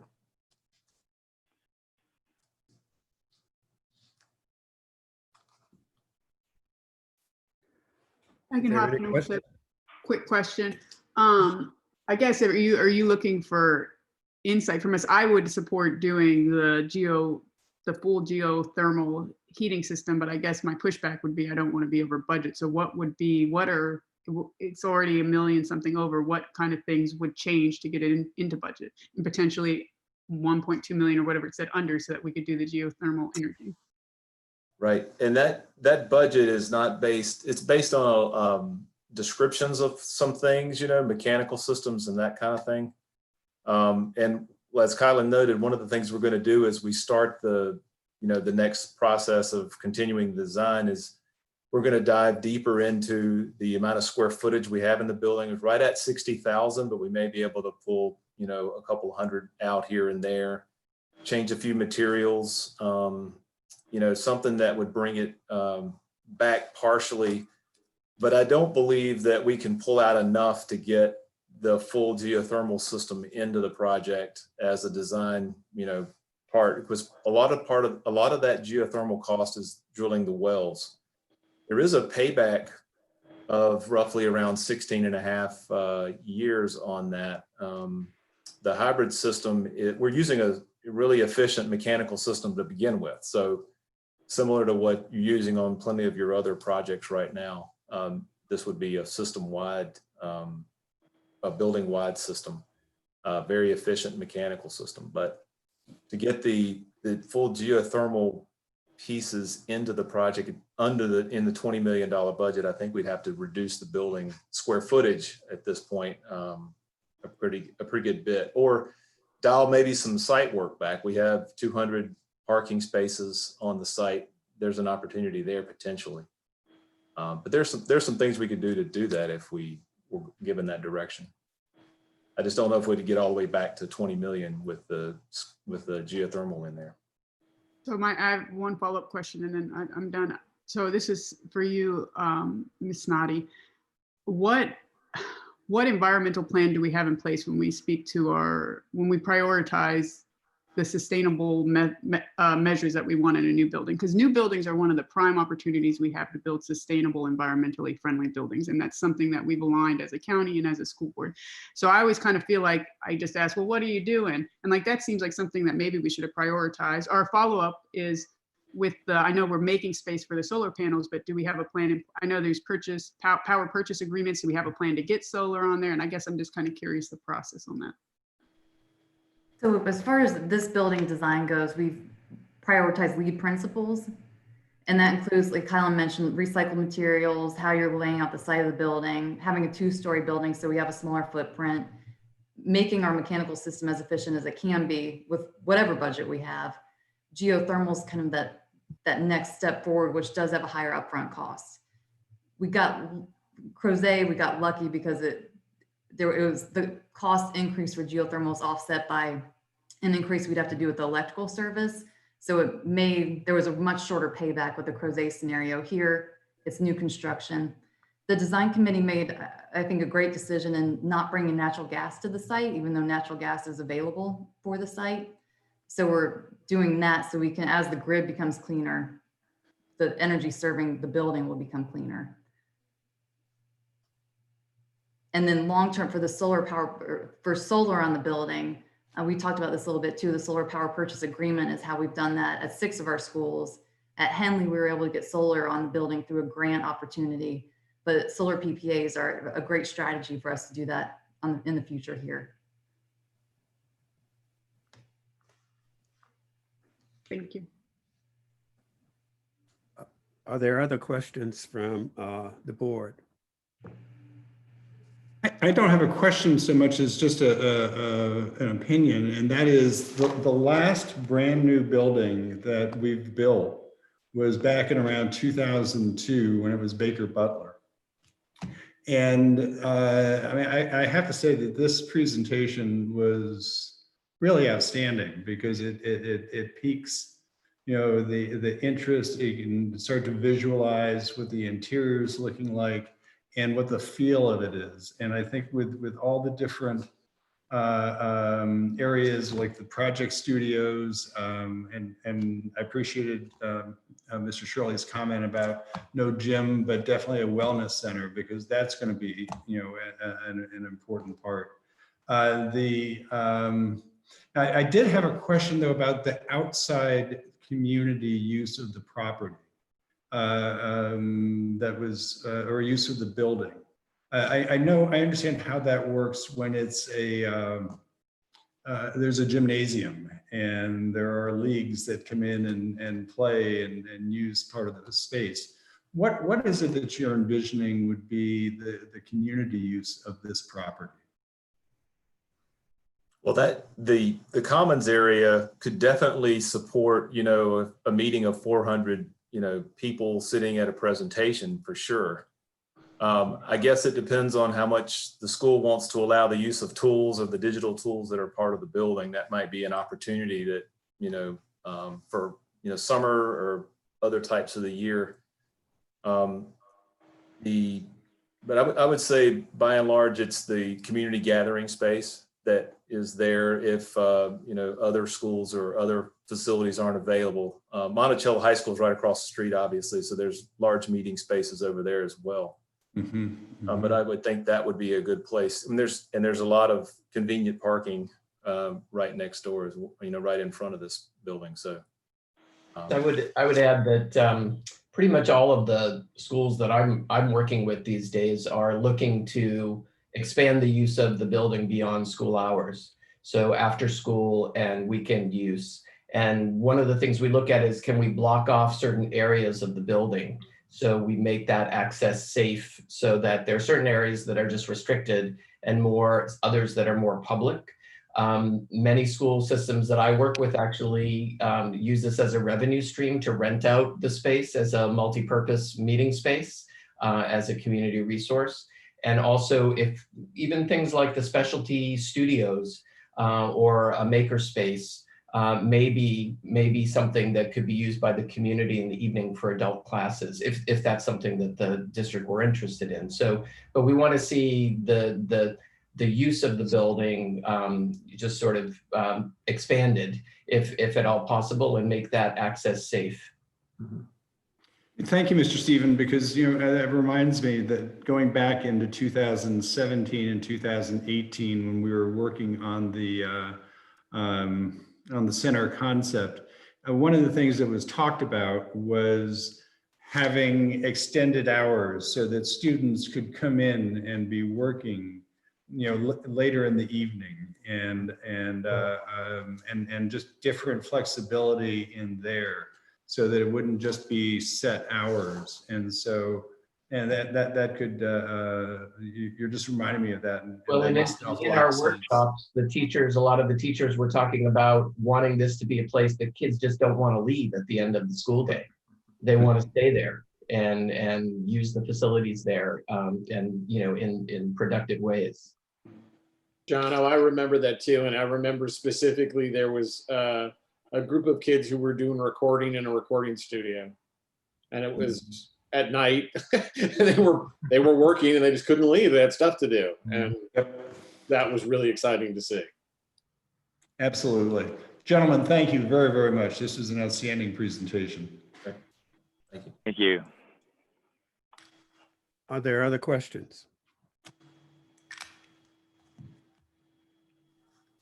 Okay, if not, thank you, Ms. Snoddy, Mr. Tilley, Mr. Stephen, and Mr. Shirley for your outstanding presentation. We really appreciate it. Great. Thank you very much. Have a good evening. Thank you all. Appreciate it. Okay. All right. So what will be, Ms. Snoddy, what do we need to do then to, what are you looking for the board to do right now at this point? This was just for information this evening. Okay. All right, and you said it'll be in the consent agenda the next meeting? That would be the next move would be to move to the design development phase and approve the schematic design. Okay. Ms. Snoddy, I have one quick question. Are we y'all have talked about when we decide what to go in there, we'll be able to do it. When are we gonna be making the decisions about what? Talk to me about the timeline. I guess I'm worried about pigeonholing ourselves with this design. I mean, when are we going to figure out what academies are going in there? Are we just building it, I guess, with the mindset that it can do anything?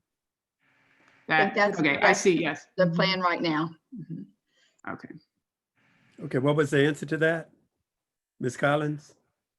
Yes, we're thinking it is a flexible space, and as we start getting more decisions around the pathways in the academies, that will help us determine what space we need. Okay. All right. All right. Are there any other comments or questions related to the high school center? I would just add in the conversation around extended hours, the other vision that we had talked about with the school board was that it would become a destination for students around the county, so that in the evening, on the weekends, and even during the regular school day, as students would be able to access it from other schools to work on projects, and that we would staff it with personnel that would be there during school hours and then also in the evenings and on the weekends, so that students could come in, just like visiting a library or some other community facility to work on the projects that they wanted to work on. Okay, thank you, Dr. Haas.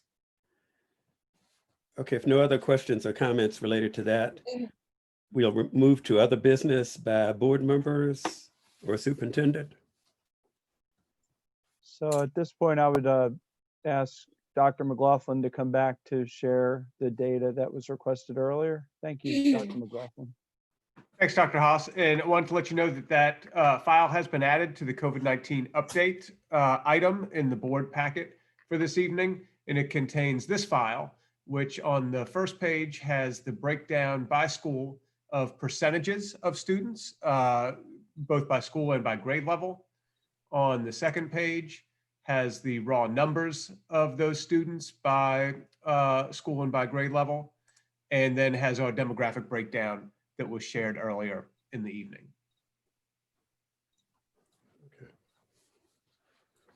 Thank you, Patrick. Thank you. Thank you, Dr. McLaughlin. Can we flip back to that first page, please?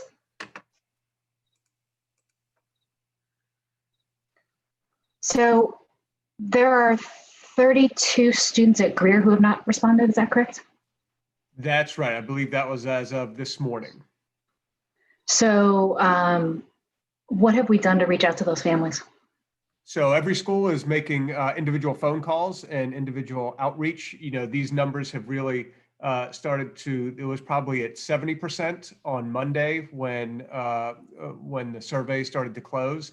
And so schools have been doing tremendous outreach to reach out to those. And I'm confident they will have 100% at each school before we are back into stage 3. I think we're at 98% today. Is that what you reported earlier? Yep. Okay. But it just seems that the highest numbers of missing students, and I haven't even gotten to the hybrid and virtual yet, I'm trying to read that on my screen. The highest numbers are at Agner Hurt, Greer, and Woodbrook. So it, you know, obviously those are all in certain areas. So I just, you know, if the point of offering hybrid was to hear from people we don't hear from, right? See people we don't see from.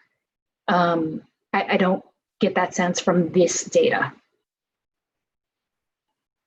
I would add that this day, when schools are making calls, they then need to go back into PowerSchool and put the data in. So my understanding is schools, that's a little bit of a lag. So what I'd heard from principals is they had the expectation that all their data would be in by tomorrow.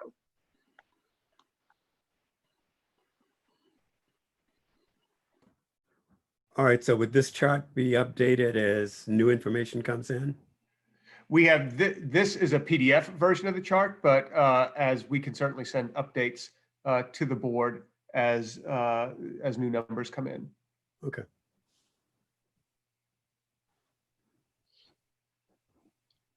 All right, any other questions or comments related to this item that we asked for earlier in the meeting? Ms. Lee, I can see that you're trying to read it off your screen. I am. I mean, you know, if I had it before, I would have processed and been able to ask more questions at this time in this public forum. Okay. But it is in our board packet now, right? Correct. It is in the electronic school board item for the COVID-19 update. Okay. Okay, other business? Mr. The other Page? thing, I'm sorry, the other thing that had been requested by Mr. Oberg was the quick look at the criteria that Dr. Kaiser and her team are using. Absolutely. So I'm going to share two things on my screen. The first one is not showing. The first one is the policy that's the reduction policy. It's policy GCPA. And the part that we're following that we're mirroring for the determination for accommodation is this piece right here, criteria for teacher licensed administrative reductions. So we've got the tier 1 criteria, which is really based on seniority. From there, we go to licensure. And then we also, there's a calculation for it, the endorsement areas that they're licensed in, whether or not a person's on a plan of improvement. That's all the tier 1 criteria. In the tier 2 criteria, that's where we are looking at special skills and training, educational certifications and honors, and contributions to extracurricular programming, to curricular or extracurricular programs. And then obviously at this, at the elementary level, we don't look at the enrollment history and elective courses, but that is another piece of this. So that's the piece of the policy that we are following. We are looking at, we did do a Google form that allowed people to fill that piece in. And I'm gonna see if I can share the messaging that went out to the group, to each of the teachers who we that we sent this information to. Stop sharing this.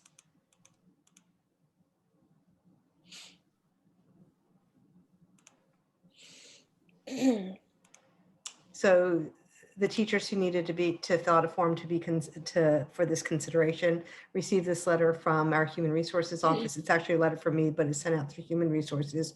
And in this letter, we basically we tell them right there that the available number of positions is dependent on the number of students in stage 3.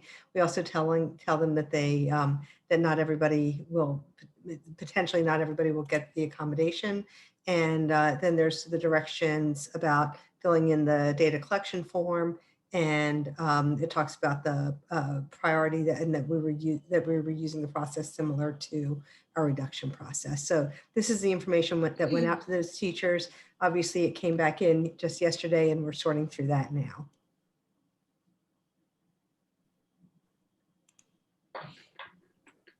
So health issues have nothing to do with who gets accommodations if they're not done through the ADA. It's interesting. At this point, we are putting all of the non-ADA together in one bucket, for lack of a better word. And the reason for that is because we did not ask for specific information about those health conditions. It really is self-reported. And so there have been some teachers who have sent some information with doctor's notes and things like that. And we'll go back and take a look at that and see if any additional consideration should be given. But right now we're really looking at just, going straight through the process.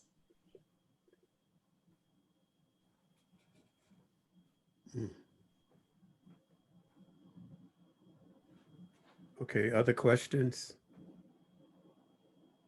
That's all. I think that covers what was requested. Thank you, Mr. Page. Okay, thanks, Dr. Haas. All right. One more item, Mr. Page. Okay. As you all know, we had a KTEC board meeting, a joint board meeting, and then a board meeting on Tuesday night. And I don't know that all of you are aware that we did approve KTEC opening as hybrid. So many of its students of the programs require hands-on for our students to get certifications. So that will be beginning in November, perhaps as early as November 9th when the second quarter begins. It may be delayed a little bit because they're putting in a new air filtration system, which is scheduled to go in that first week, but that could be shifted a wee bit. Okay, Dr. Acuff, thanks for that update. Other board business? Chair Page, I wanted to bring back the question that two of our public commenters brought up about the mask, the respite in the mask policy. Ms. Drago and Ms. Gardner both mentioned, and we've gotten a number of emails about the verbiage in our policy and also how it's being used. So I wanted to put it to the board to talk a bit, to clarify a bit about what our intention is with that policy in terms of keeping our kids and staff safest. For me, the new guidelines from the CDC designating 15 minutes of contact over a 24-hour period that came out yesterday or the day before. Was it yesterday? It just makes me concerned about this idea of respites, as well as the comments, talking about expectations of teachers to set it specifically, and if that could be used against teachers, or if it's something that they would need to be managing on top of everything else as a part of hybrid learning. So I just wanted to get a sense of the board from that. Okay.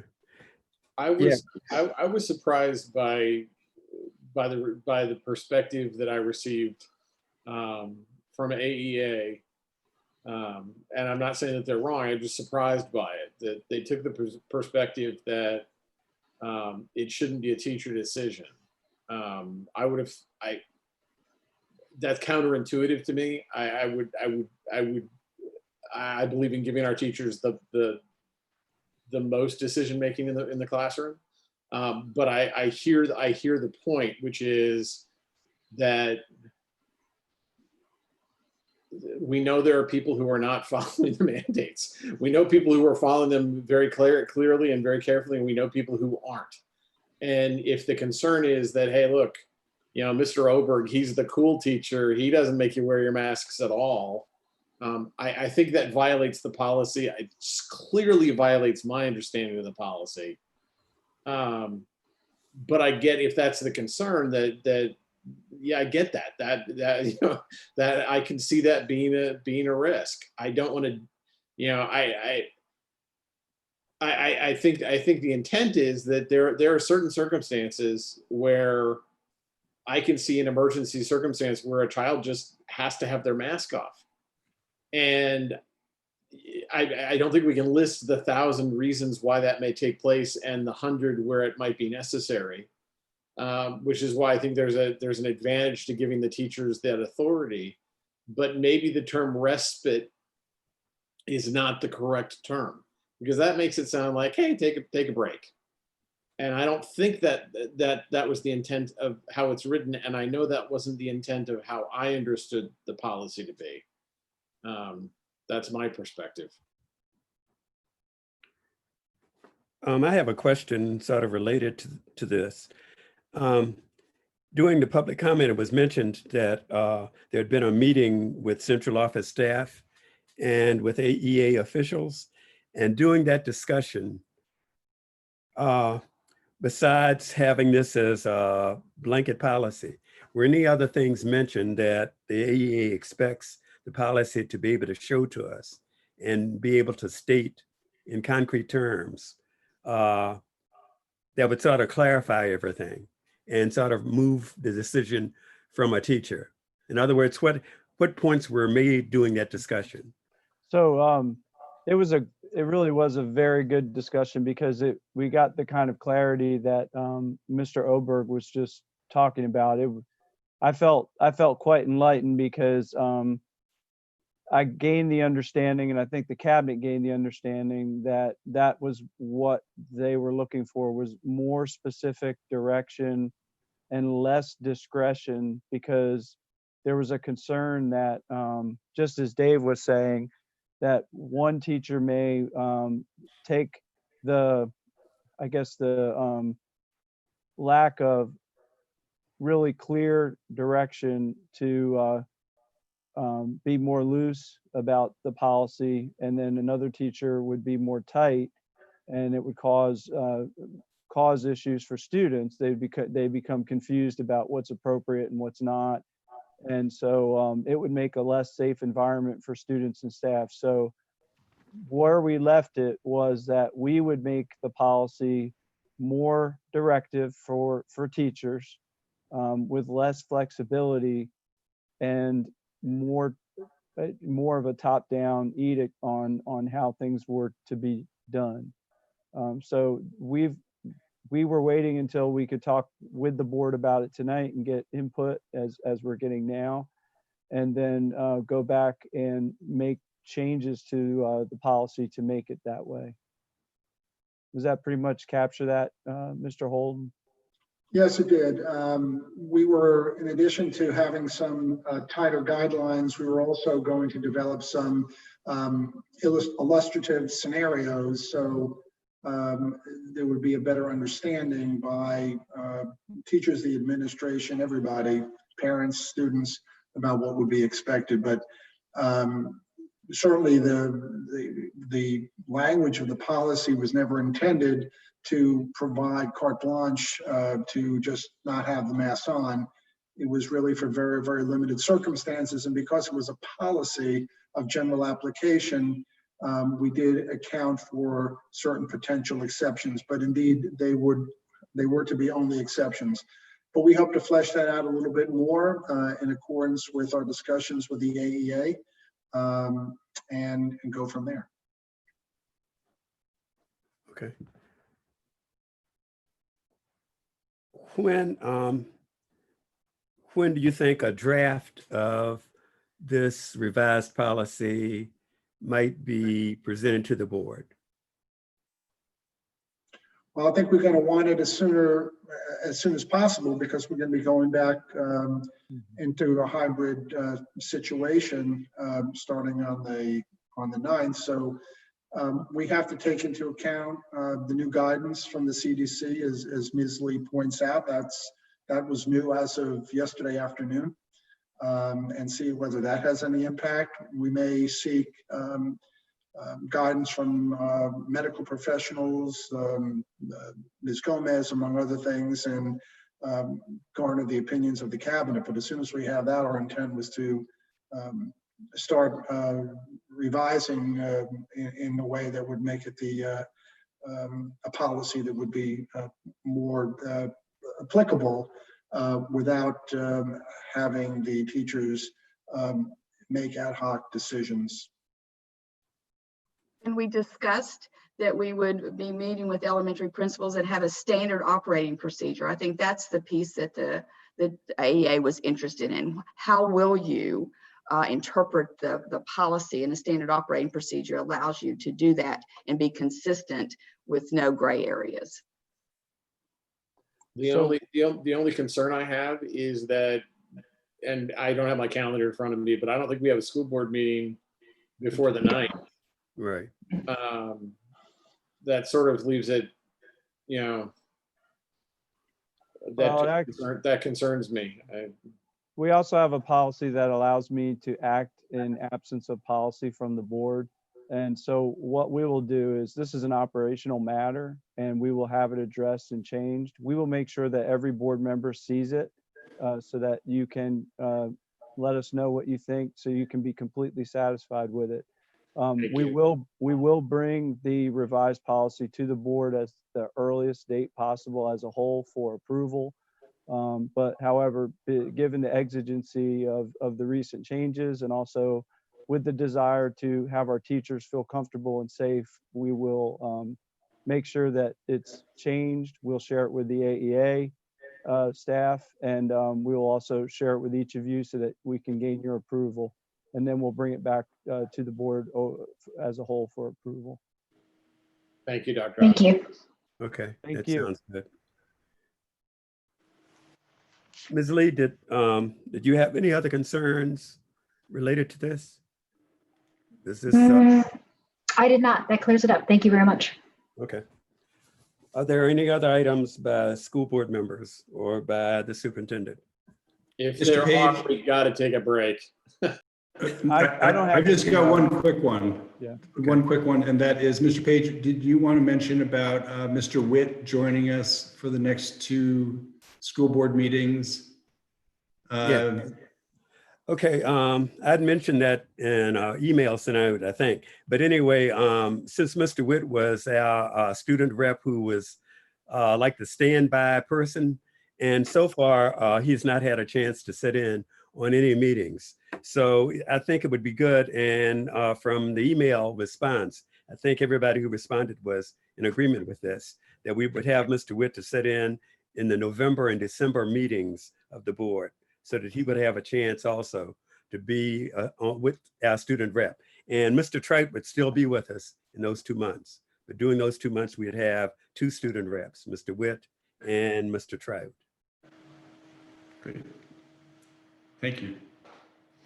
If I may, just if you would indulge me, just to thank all of our staff for coming out tonight. You all did an excellent job with the work session. Really appreciate it. And really want to speak on their behalf to say I know they appreciate the active engagement and input from the board. Thank you very much. Okay, thank you, Dr. Haas. Any other comments?